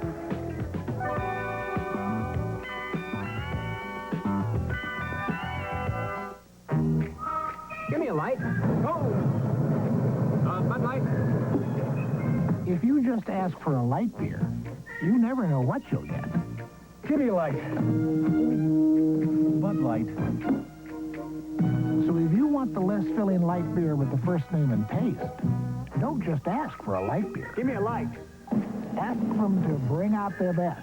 Bud Light. Bud Light. Thank you. Because everything else is just a light. The The new, more powerful 1985 Toyota Supra and Dan Gurney take on the Big Apple. The Supra's twin-cam electronically fuel-injected 6 roars up Fifth Avenue. The four-wheel disc brakes set up the high-speed turn across town. The independent suspension absorbs the punishment of city streets. How does Dan feel surrounded by all this luxury? This is fun.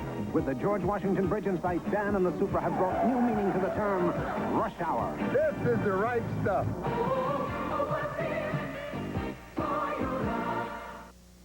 On the next dazzling edition of Lifestyles of the Rich and Famous, we'll join Lloyd Bridges and a galaxy of stars at Hollywood's secret hideaway in Bear Valley.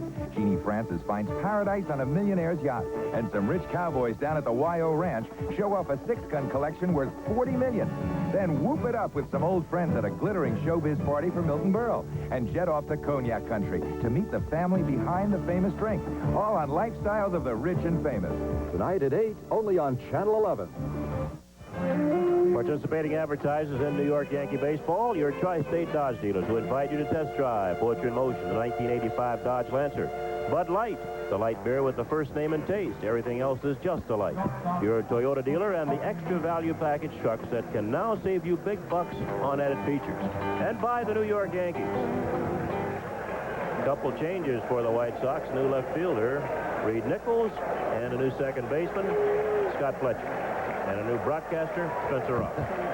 Okay, Bill. Bobby Meacham to lead it off against Tom Seaver, who was retired, the last 10 Yankees to come to the plate. He is 6 outs away from career victory number 300. Strike one. Meacham 0 for 2. Fly to center, took a called third strike. Seaver has struck out 4. Up high, 1-1.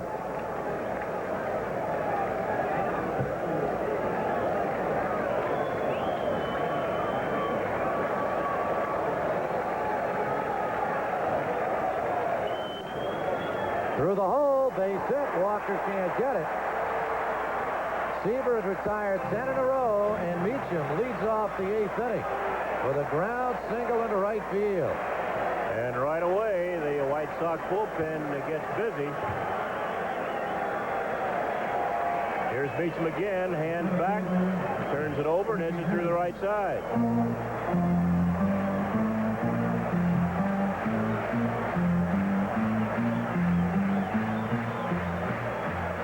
Bobby having trouble still with that left hand that he injured a little less than a week ago. Makes it difficult for the bat right-handed.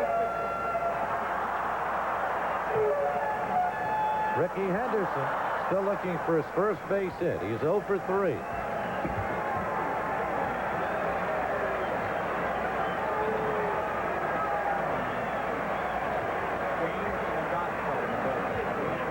Pops it up, it'll go out of play. Lindsay, you've seen Seaver in so many of these situations, and always maintains his cool, doesn't he? We got Juan Agosto and Bob James out there. What I said is, and in the Yankee bullpen, Neil Allen, he maintains his cool. Absolutely, absolutely. He'll go as long as he can, as strong as he can. Count is 0-1 to Henderson. 1-1.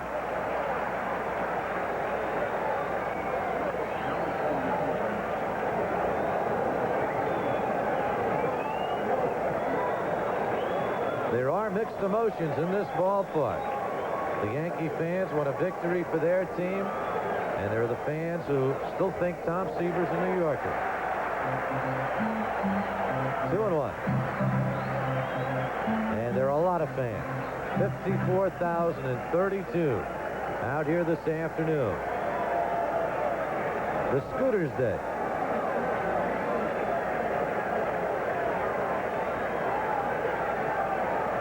Two and 1 to Henderson. 2 balls, 2 strikes. Came inside on him. Turns it over inside. Ball will tail in just a little bit and down on Henderson.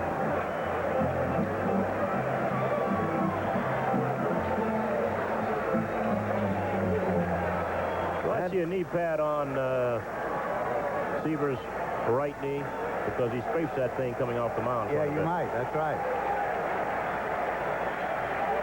right there. Looks like he's got a knee pad under the uniform because that's dirt there. That's where he scrapes it when he follows through.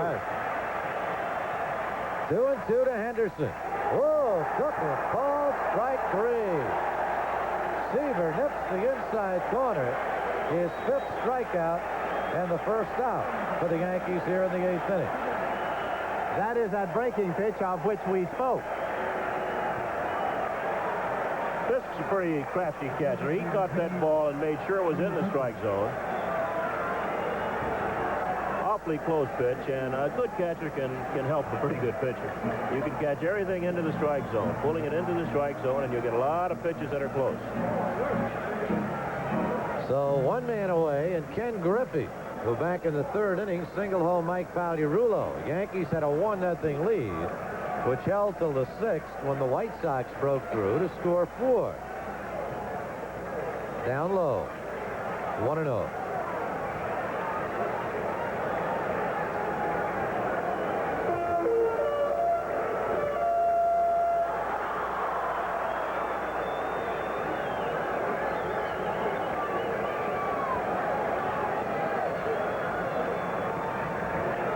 Ball 2, 2-0 to Griffey.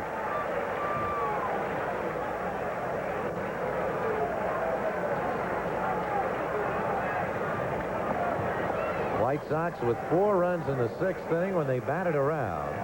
That's Meacham away from first. Fouled off Griffey's leg, 2-1.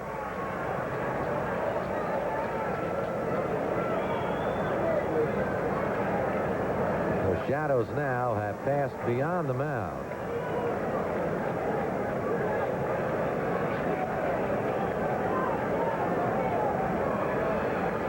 Imagine most White Sox games late in the afternoon, you get shadows because they play long baseball games. Bobby Valentine, when he managed his first game in the American League against the White Sox, you want to know if they get paid by the hour.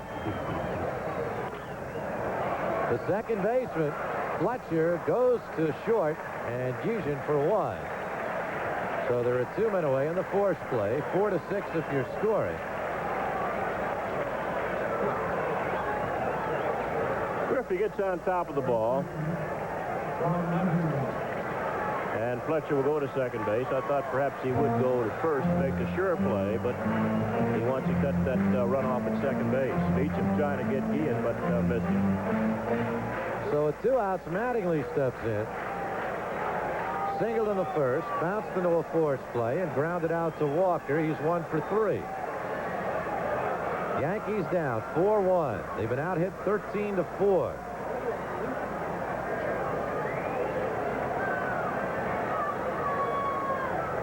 Up high, ball 1. I think Tom's getting by a little bit on experience now.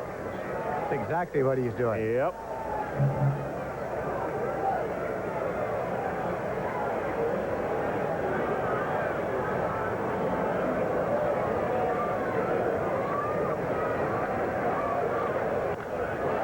Right field. It's a fair ball in the corner. And the Yankees have put runners at first and third as Griffey moves over to third. Right down the line, had to wait for a moment to see if that was going to be a fair ball.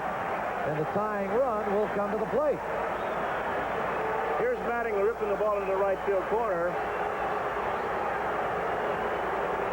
It kicks out to Baines, and Mattingly wisely decides to play it safe and hold at first base.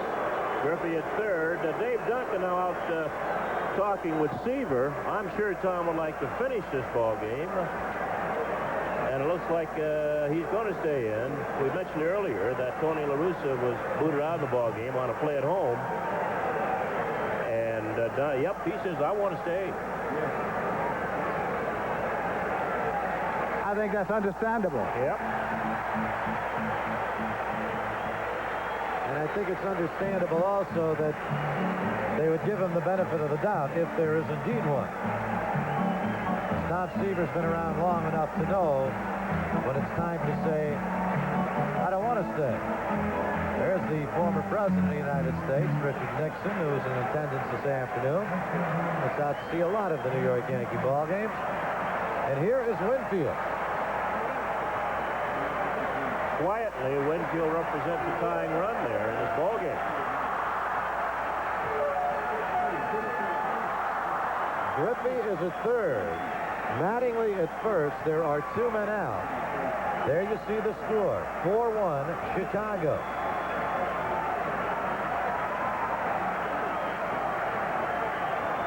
Tom Seaver 4 outs away from becoming the 17th pitcher in Major League history to win 300. But it could be a long 4 outs. There's that breaking ball again, strike 1.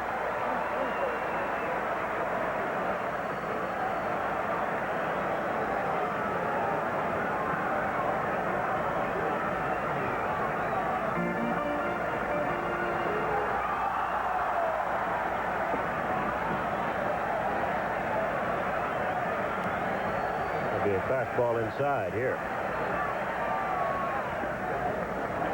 Too far inside, 1-1. Seaver has not walked the batter. He has struck out 5, and he has hit 1. That was Willie Randolph back in the 4th inning. From that point on, the Yankees did not have a base runner until here in the 8th. Seaver retired 10 in a row.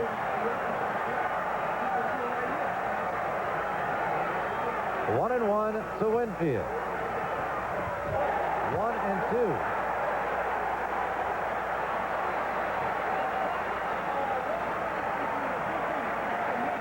Just a riding fastball, and Winfield swung over. Seaver went back and got a little bit extra, kept it low, and it was a good pitch.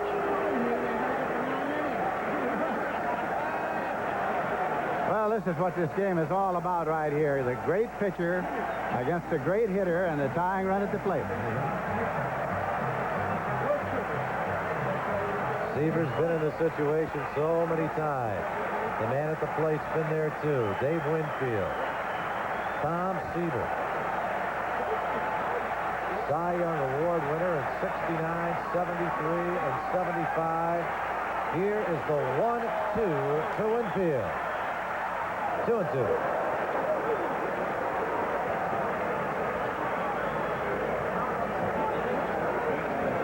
For a man who said he wasn't a strikeout pitcher, 5 times led the National League in strikeouts. For 10 consecutive years, he had 200 or more strikeouts in a season. But I'm not a strikeout pitcher. 2 balls, 2 strikes, 2 outs. And we go full. 3-2. Just missed inside.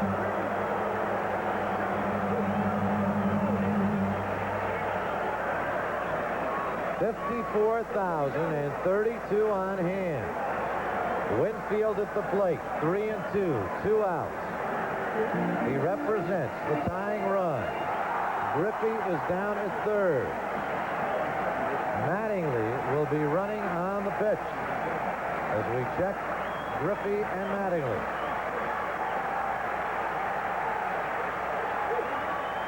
The full count pitch, and Seaver steps off with Mattingly running. A long double could score 2 for the Yankees. Swung on and missed. Strike 3. Tom Seaver has tripped out of a jam here in the bottom of the 8th inning. No runs, 2 hits. The Yankees lead 2. We go to the 9th inning with the White Sox leading New York 4-1. Uncover the untold secrets behind the superstars on the start of something big. Loretta Lynn might have spent her life in the poverty of Kentucky coal mines. Cliff Robertson turned his back on the family fortune. Ricardo Montalban, a boy from Mexico City whose dreams came true. Plus, General Hospital's Jacqueline Seaman. Steve Allen's hilarious beginnings of everyday things. And the start of the honeymooners. Tantalizing trivia and superstar success.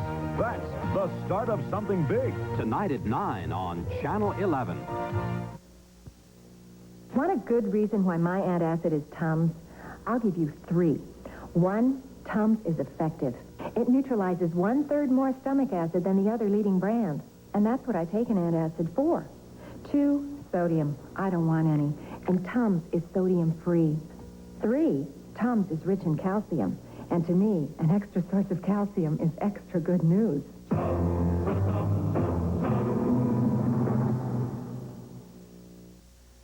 If you want news at 10 o'clock, you have 2 choices. Both give you local news, weather, and sports, but only one is at the center of a worldwide news-gathering network, Channel 11. That's one good reason to break an old habit. Now here's one more. Morton Dean, every weeknight at 10 here on Channel 11. INN, the independent news with Morton Dean. Now New York has a major 10 p.m. news.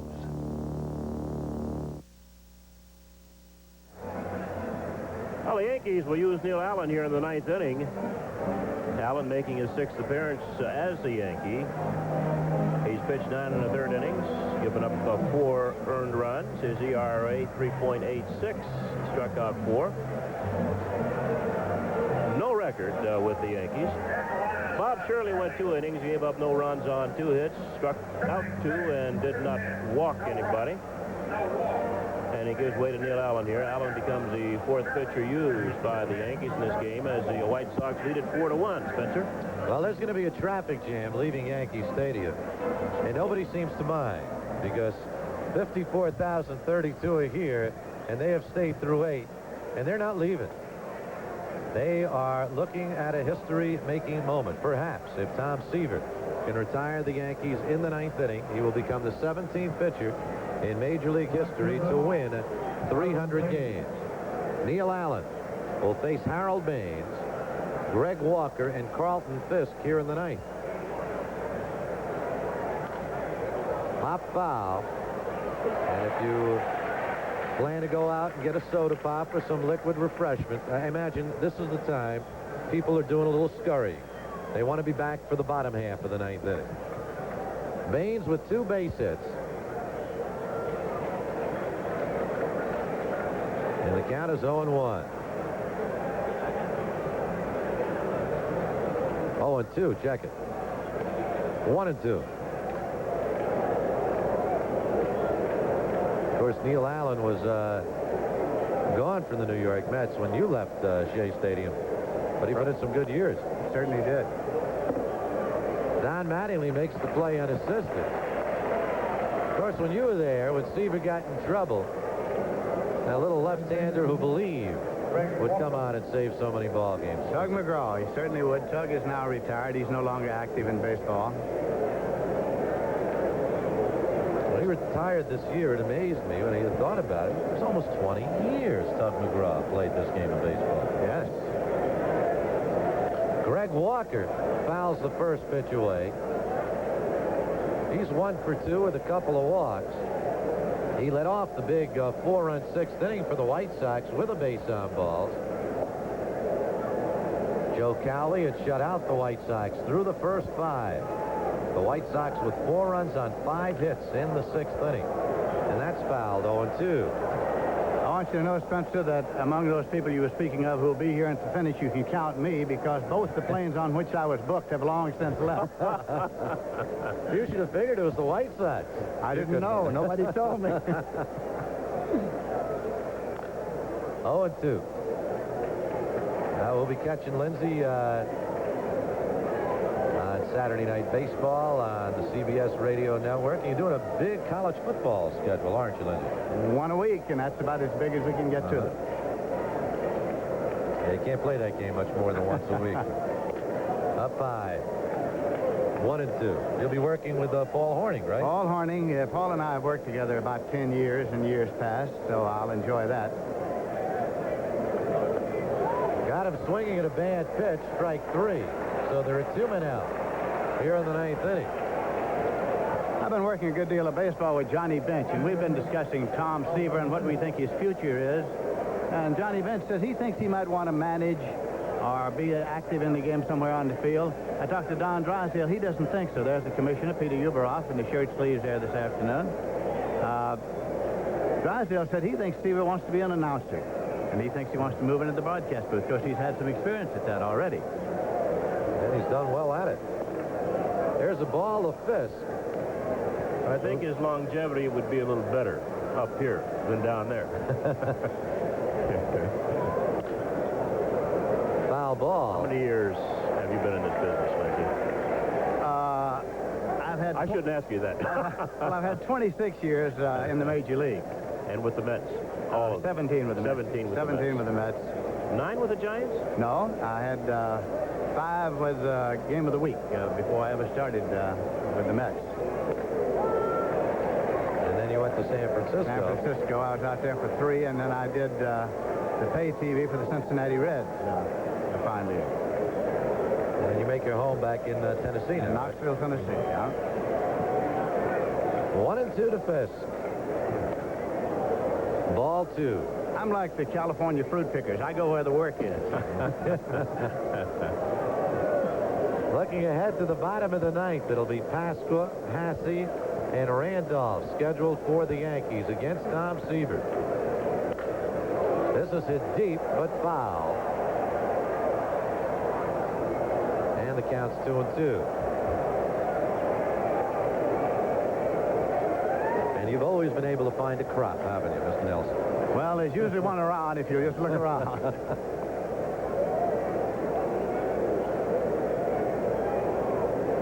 There you see the line score. 4 runs, 13 hits for the White Sox. 1-5-0 for the Yankees.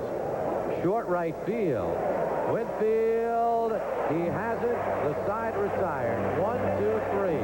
Pasqua, Hasse, and Randolph stand in the way of Tom Seaver's bid for victory number 300. We go to the bottom of the ninth.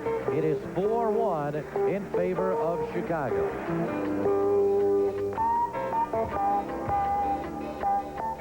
This is the symbol of excellence in overnight delivery. All right, you'll have them for the game tomorrow. Don't worry.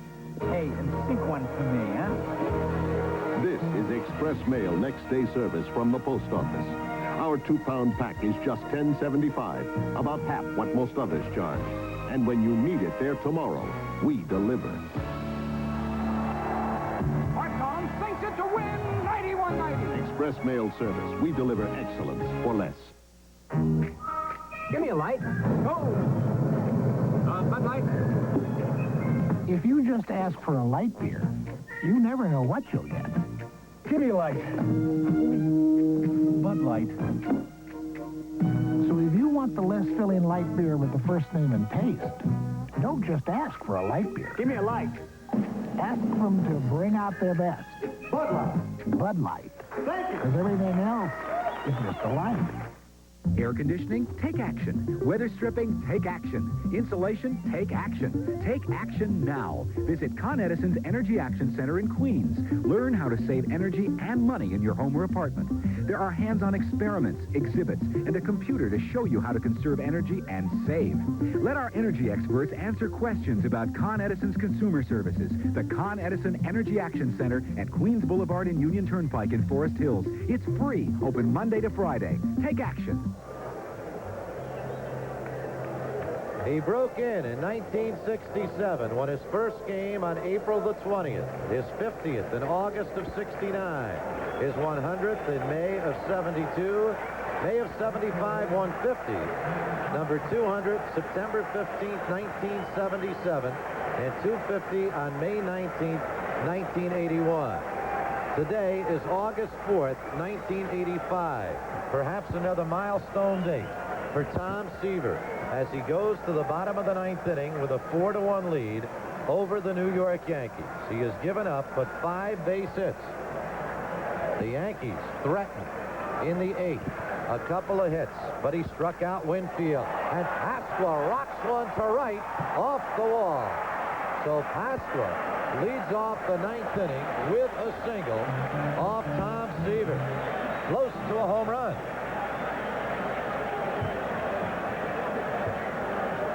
And here it is again. Ball is up, and Pasqua, with that quick bat that he has, just hits a liner middle of the wall here and bounces right back to Baines, and he holds it first with a single. And once again, Bob James gets up in the White Sox bullpen. A On a day when Tom Seaver shoots for number 300, the new star for the Mets, Dwight Gooden, beat the Cubs by a score of 4-1. And Seaver will pitch to Ron Hasse. Hasse 0 for 3. Walker robbed him of a hit in the 4th inning. Strike one.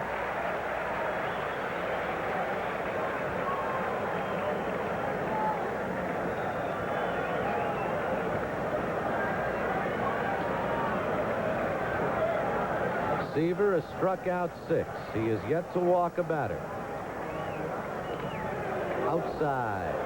1 ball, 1 strike. And you can feel the tension in the air. It's a wonderful kind of tension. It's what the game of baseball is all about. There is Pasqua away from first. Outside, ball 2. 2 balls and 1 strike to Ron Hasse. Tom Terrific. Ali said he was the greatest. They called this man Terrific. A couple of pretty good nicknames. And there's strike 2.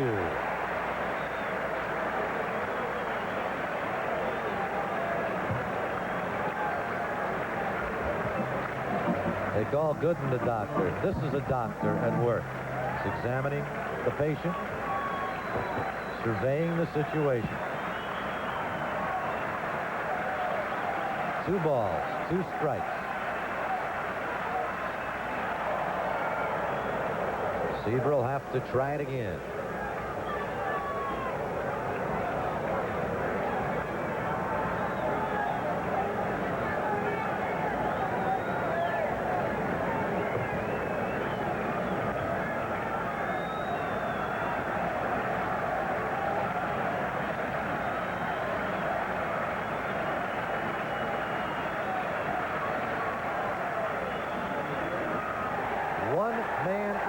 Here in the 9th inning as Tom Seaver records strikeout number 7. The White Sox with a 4-1 lead. Willie Randolph will step in. Mike Pagliarulo is on deck. Randolph was hit by that pitch in the 4th inning. Sandwiched in between a ground ball to short and a fly ball to left. Right field. Back goes Baines. And Baines with a super catch, taking a single or perhaps a double away from Willie Randolph. Even the great ones need a little help from their friends. And Harold Baines certainly helped Tom Seaver out there. And let's watch it again. Ball carries well into that right field corner for Randolph. Here's Baines chasing it down. He'll leap here, makes a catch, bounces into the wall, loses his cap. He hit the wall hard, but he made the put out. Another angle. Baines, bang, but held onto the baseball. Well, with Tom Seaver broke into the big leagues, the gentleman who broadcast his first game and so many of his victories was Lindsey Nelson. With a moment of truth arriving right here, I'm going to give way to Lindsey Nelson for perhaps what might be out number 3 and a milestone victory for Tom Seaver. Lindsey, my pleasure. Spencer, thank you very much. Mike Ferrulio is stepping in now to face Tom Seaver. 2 men are out. There's a runner at first. Seaver bidding for the 300th win of his career to become only the 17th man in the history of the game to reach 300. And the pitch misses high and away for a ball. It's 1-0, and there is Nancy Seaver between the children there in the box, the club box of the Chicago White Sox. Seaver this afternoon has struck out 7, and he has walked none. He's behind the hitter now, 1-0. George Thomas Seaver. A little high. He's gone behind now, 2-0. Crowd of more than 54,000 here this afternoon on Phil Rizzuto Day, and to see Tom Seaver make his bid for greatness. They are well aware of everything that's transpiring right now. Tom Terrific is 40 years old. Nancy Lynn Seaver. Pitch is low. He's gone behind 3-0. And to put this man on would bring the tying run to the plate. The White Sox are leading it by a score of 4-1. And the Yankees have Don Baylor in the on-deck circle. Don Baylor ready to come on. 2 men are out. Walked him on 4 pitches. That'll bring Baylor up his tying run at the plate. The first walk issued by Seaver this afternoon. Duncan is coming out now, the pitching coach for the conference. 2 men on, 2 men out. Bottom of the 9th inning. So there's a meeting of the board once again. Carlton Fisk, the catcher out there. Seaver is being questioned about his stamina, about how he feels. You check with Fisk. Duncan will check with Fisk. And then make the decision of whether he will stay in or come out. Of course he wants to stay in. And he stays in the ball game. It's a big day here. We have our cameras here. Those were cameras from other video operations throughout the United States.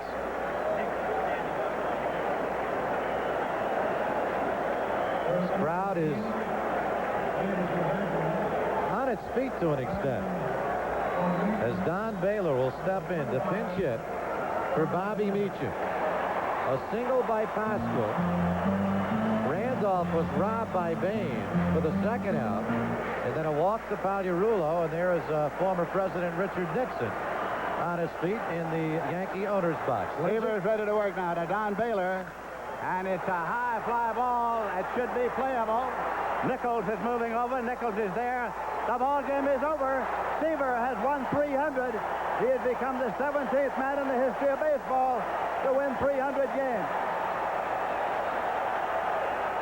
Seaver will turn it loose now.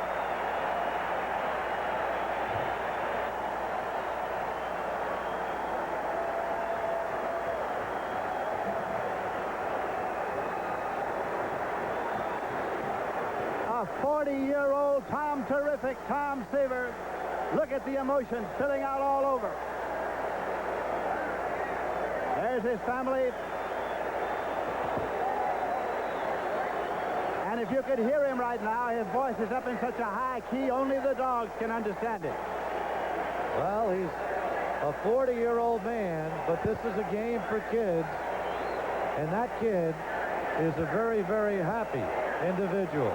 He has done what only 16 others have accomplished, and this crowd is still on its feet with cheers for Tom Seaver.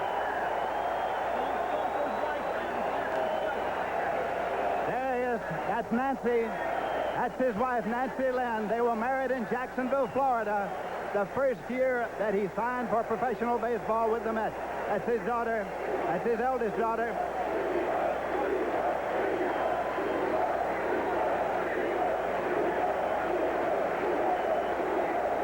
They're chanting Seaver, Seaver, Seaver, they're chanting, and with his father, he gives a great deal of credit to his father for teaching him concentration, dedication, work. A happy young man from Fresno, California.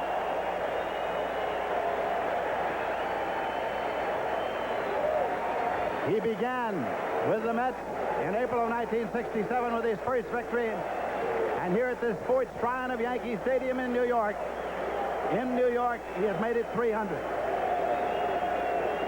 Well, an exciting afternoon here at the stadium. Phil Rizzuto Day, and our broadcasting partner was honored. His plaque will go out into the monument section of center field. His number's been retired. The White Sox, though, come from behind with 4 runs in the 6th inning. And Tom Seaver records victory number 300. An exciting moment, Bill White. Exciting moment for Tom and for his family. I have just a little tinge of sadness because this really is Phil Rizzuto's day. Yeah. I for some reason, wish that the things had ended a little bit differently because the long association I've had with Phil, the long association Phil has had with New York and with this stadium and with the fans around here. But Seaver went out and pitched one heck of a ball game, and he won his 300. They could have pitched him tomorrow night. Lindsey Nelson, I want to thank you very much for being with us and for calling that final out.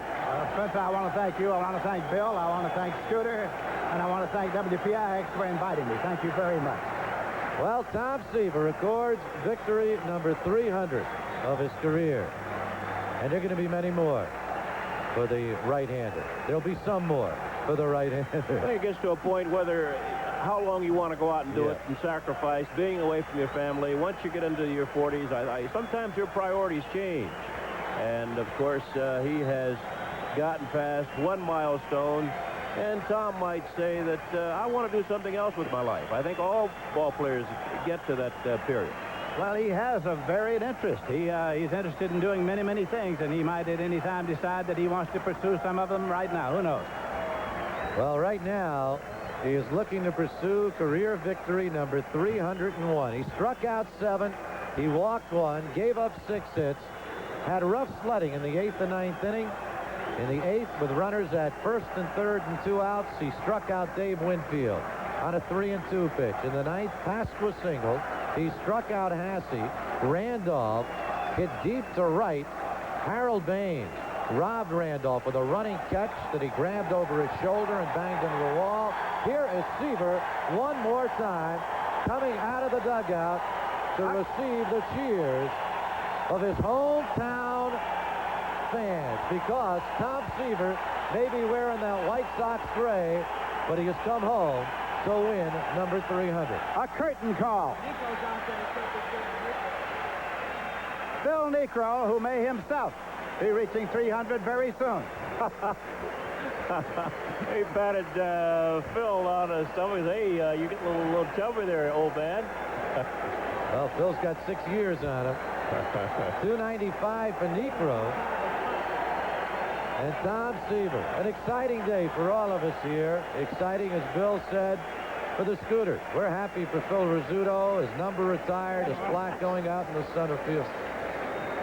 And we're going to go downstairs right now. The White Sox broadcaster, Don Drysdale, is going to talk to Tom Seaver. So let's head downstairs right now to Don Drysdale.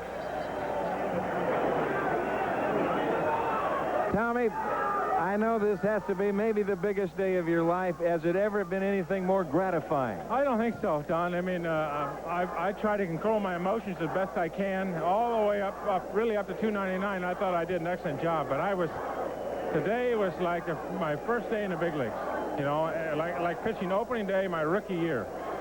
But I knew everything else that went with it, though, and I knew I wasn't a rookie, but I had those kinds of feelings. I had a stomach ache and all that stuff, and I said, good, now let's get this over with. And one try, you know, and get it out of the way and go on to 301. I'm just, you know, hailed everybody. I mean, you got to compliment everybody that was out there, and that's saw the ball go up in the air, and Baylor's ball, and I said, if it comes down, I got a chance.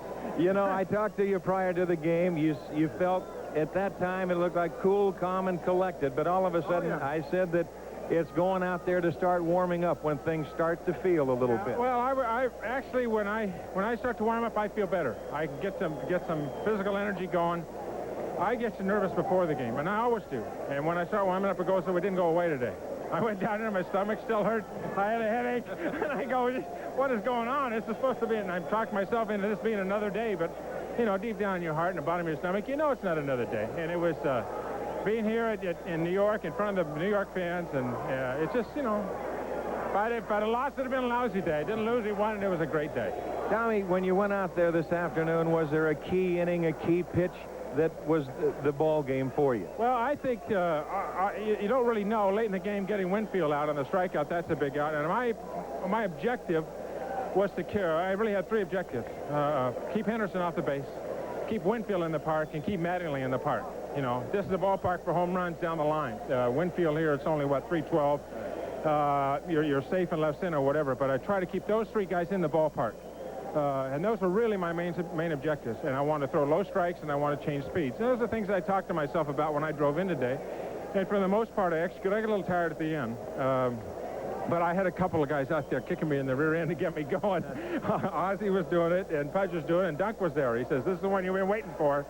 He didn't want to take me out. And I was pretty tired, but I mean, if you can't get up for that out in your career, you're never going to get up for one. It appeared that when you got the 2 outs in the 9th inning, the first couple of pitches that you threw, Carlton Fisk had to settle you down just a little bit. I started rushing, you're right. And I was jumpy, and I didn't sit back and drive off my back leg. I just didn't take my time. Flying open, and I was really pretty good in the 8th inning. But, again, still nervous in the 9th inning, and just stay back and throw your normal pitch. And we know Baylor's fastball hitter inside, but I felt if I get some movement on the ball, I had a chance. And the ball moved at the hitting zone, and he popped it up. We talked about the start of the ball game. It was supposed to be a 2:35 start. Right. We looked up 2:54 in the first. You were not out there yet. Did that have any effect? Well, no, I've been through that before. I've been through the circumstances of parades, and you get pushed back 15 minutes. So I sat out in the bullpen a while, and I got up and I threw a while. And, being a warm day, then there was really no problem. I can sit around for as much as probably 30 minutes and not have it affect me. We've talked about crowds, and they had 54,000 plus here this afternoon. When were you conscious of the crowd, if at all? When I was driving down the Major Deegan Expressway and the traffic was backed up all the way to the George Washington Bridge. I said, oh my, and it was 11:15 or something. I said, well, I think we're going to have a full house today. But some of them here have seen me pitch before, so I figured some of them were on my side. What'd you say to Nancy? I said, piece of cake, wasn't it? What about your dad? Oh, I just gave him a big hug, and he said, nice going. I saw him after I struck out Winfield. He was over there waving his hat, and my father-in-law, Dean McIntyre, he had tears in his eyes, and my good friend Matt Marola, I told him it was a piece of cake. It's kind of a saying that we've had all these years, and it's a great feeling, Don. A lot of the people wonder, how long will Tom Seaver go? Well, we'll have a meeting at the end of this year with, I call it a team meeting, my wife and 2 girls, and we'll sit down and we'll talk about it.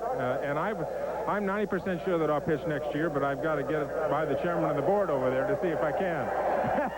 Well, you can hear the sound in the background because it's going over the PA announcer right now. But I think right here, as we talked about the stuff that you've had all year, this is as good as stuff you've had in the last 4 or 5 outings. It looked like you had a pretty good fastball. It wasn't really a day that I could feel my stuff out there. I was off the ground, nervous and whatever. The ball sometimes felt like a shot put, other times it felt like a feather. But when you would jam Winfield and I jammed Randolph when I was behind in the count, then I knew that the ball was good. I knew the ball had good movement and I had good stuff. And Pudge came out and said, you're throwing fine. You're throwing real good. So, just keep her going. A man right behind you. Thank you, Billy. Thank you very much. I appreciate it. Thank you. We have a couple of other gentlemen here. Eddie Einhorn, the president of the Chicago White Sox, the chairman of the board, Jerry Reinsdorf. Hi, Jerry. How are you? Hey, good man. Nice we just want to congratulate you. It's been a great thrill for us to just have you with us for 2 years, and this was a culmination, and we hope there's a lot more. Hopefully in 5 more days it'll be 301. What do you think? I love it. We hope so. I love right? it. Friday night, 301. I hope so. But I'll always remember that night in the hotel room in Chicago when we knocked on your door and told you were a member of the White Sox, and you almost threw us out of the room. Not only that, you asked us to show our identification. I didn't know who they were. Well, there's no identification needed here this afternoon. You've seen history in the making. Tom Seaver wins victory number 300. Thanks, Don. Okay, and I think Tom Seaver kind of summed it up when he said, some of the folks here have seen me pitch. They certainly have, and they've certainly loved the man who wears number 41, because he's on the road, Lindsey Nelson, but he came home to win number 300. He came home and he finally said there to Don Drysdale in that final interview all the things that we knew. This was a big day for him. It was an emotional day for him. He was tiring. He's 40 years old. Tom Terrific had come a long, long way, but he made it. He's won 300. He is what we all knew he always would be, a baseball immortal. And you respect and you root for perfection, and even in defeat, Billy Martin coming out into the dugout and shaking Tom Seaver's hand. There he is, number 41. And he'll be back for many, many more.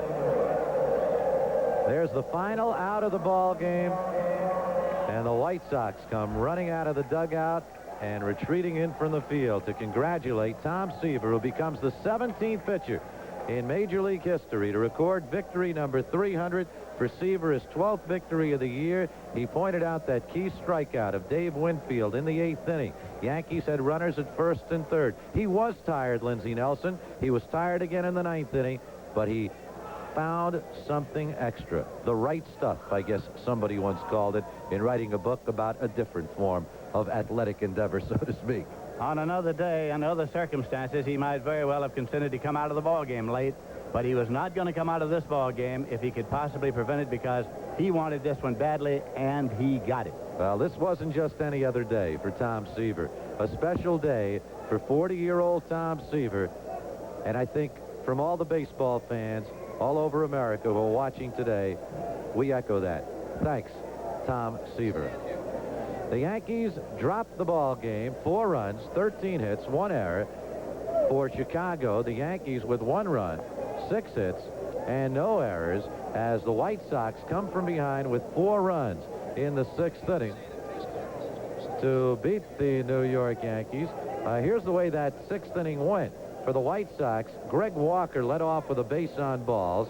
Fisk forced him at second. Key play there because it was close to being a double play. Billy Martin came out and argued to no avail. So Fisk was on at first. Oscar Gamble then singled to right. Fisk went over to third. Tim Hewlett, after Brian Fisher came on to replace Joe Cowley, doubled to right field. 1 run was in, and the White Sox were tied at 1-1. And then another run scored in a force play with Luis Salazar. And then with a 2-1 score after a walk to Rudy Law, Brian Little delivered a 2-run single to right field. And the White Sox had a 4-1 lead. And that gentleman who you see on the screen right now, Tom Seaver, his wife Nancy, had something to celebrate. And they're still celebrating. Victory number 300. Let's go back again to April 20th, 1967, Lindsey Nelson. That was about 4 hours ago we started discussing that. But it was an exciting day then. But, of course, you could never have any idea that that was the first of 3 100 victories. 1967, and Wes Westrom was the manager of the New York Mets, and Tom Seaver, who had distinguished himself in spring training, had been only 1 year in professional baseball, had won 12 and lost 12 at Jacksonville, then had come up and had pitched on the 2nd day of the season behind Don Cardwell, who had pitched the opener and lost. And although the Mets won that game that Seaver started, he was not a pitcher of record. It was a no decision as far as he was concerned. And then on the 20th day of April, he would beat the Chicago Cubs for his first victory as a major leaguer. And then 5 days later, on April 25th, at Wrigley Field in Chicago, he would go all the way against those same Chicago Cubs to get his first complete game victory by a score of 2-1, his second victory ever, and he was on his way. And he says that the low point came in 1982 in Cincinnati when he was pitching for the Reds when he hurt his arm. Didn't know when he would ever pitch anymore. He won 5 and lost 13, but then came back last year to win 15, and today he won his 12th, but more importantly, he won the 300th game of his fabulous Major League pitching career. And, of course, the story going back to before Tom Seaver signed his first professional contract, he very nearly was not a New York Met. Well, he was signed by, first he was drafted by the Dodgers, who made what Tom says was a perfunctory attempt to sign him, not offering very much, and so he passed that by. And the next time he was drafted by Atlanta and was signed by the Atlanta Braves. However, the commissioner of baseball ruled that it was an illegal signing because Southern Cal, his college team, had already played a game, and so it was decreed that any team that would want to match the bonus that he got could participate in a lottery for his services. Only 3 teams wanted to do that: the Philadelphia Phillies, the Cleveland Indians, and the New York Mets. Spike Eckert was the commissioner of baseball, a retired lieutenant general in the Air Force. He conducted the lottery. Lee McPhail, actually, is the man who held the hat and pulled out the name, and the name was New York Mets, and that is how Tom Seaver became a New York Met instead of, say, a Cleveland Indian or a Philadelphia Philly. It had already been decided that because of the illegality of the original signing, he could not possibly sign with the Atlanta Braves. So he went directly then to spring training in Jacksonville, Florida. In Jacksonville, Florida, with Solly Hemus managing, he won his first 3 games, and then inexplicably, he's lost his next 5. He also discovered one of the facts of Major League Baseball life, the loneliness of it. And so he called his fiancée, Nancy Lynn McIntyre, in Fresno, California, and asked her to come to Jacksonville. She did, and they were married. And so that was the beginning of the saga of Tom and Nancy Seaver. It reached national proportions in 1969 when the New York Mets won the World Championship. Nancy and Tom were everywhere. They were on television from coast to coast and here and there, and the saga of Tom Terrific and Nancy Lynn was spread near and far. That is when Seaver became a really big hero, and this afternoon he became an all-time baseball immortal. The 17th to reach number 300. And again, to Tom Seaver, from baseball fans all over America, we say thank you. Final score, the White Sox 4, the Yankees 1. On Phil Rizzuto Day, a happy moment for the scooter, a happy moment for this gentleman, Tom Seaver. Right now, for Phil Rizzuto, Bill White, and for Lindsey Nelson, this is Spencer Ross saying so long from Yankee Stadium, inviting you to tune in tomorrow night at 8 when the Yankees once again take on the Chicago White Sox right here along the Yankee Baseball Network. 11's Alive with the Sunday movie special. Next. On the next Benson, Krause has a nightmare. Someone is trying to kill me. What?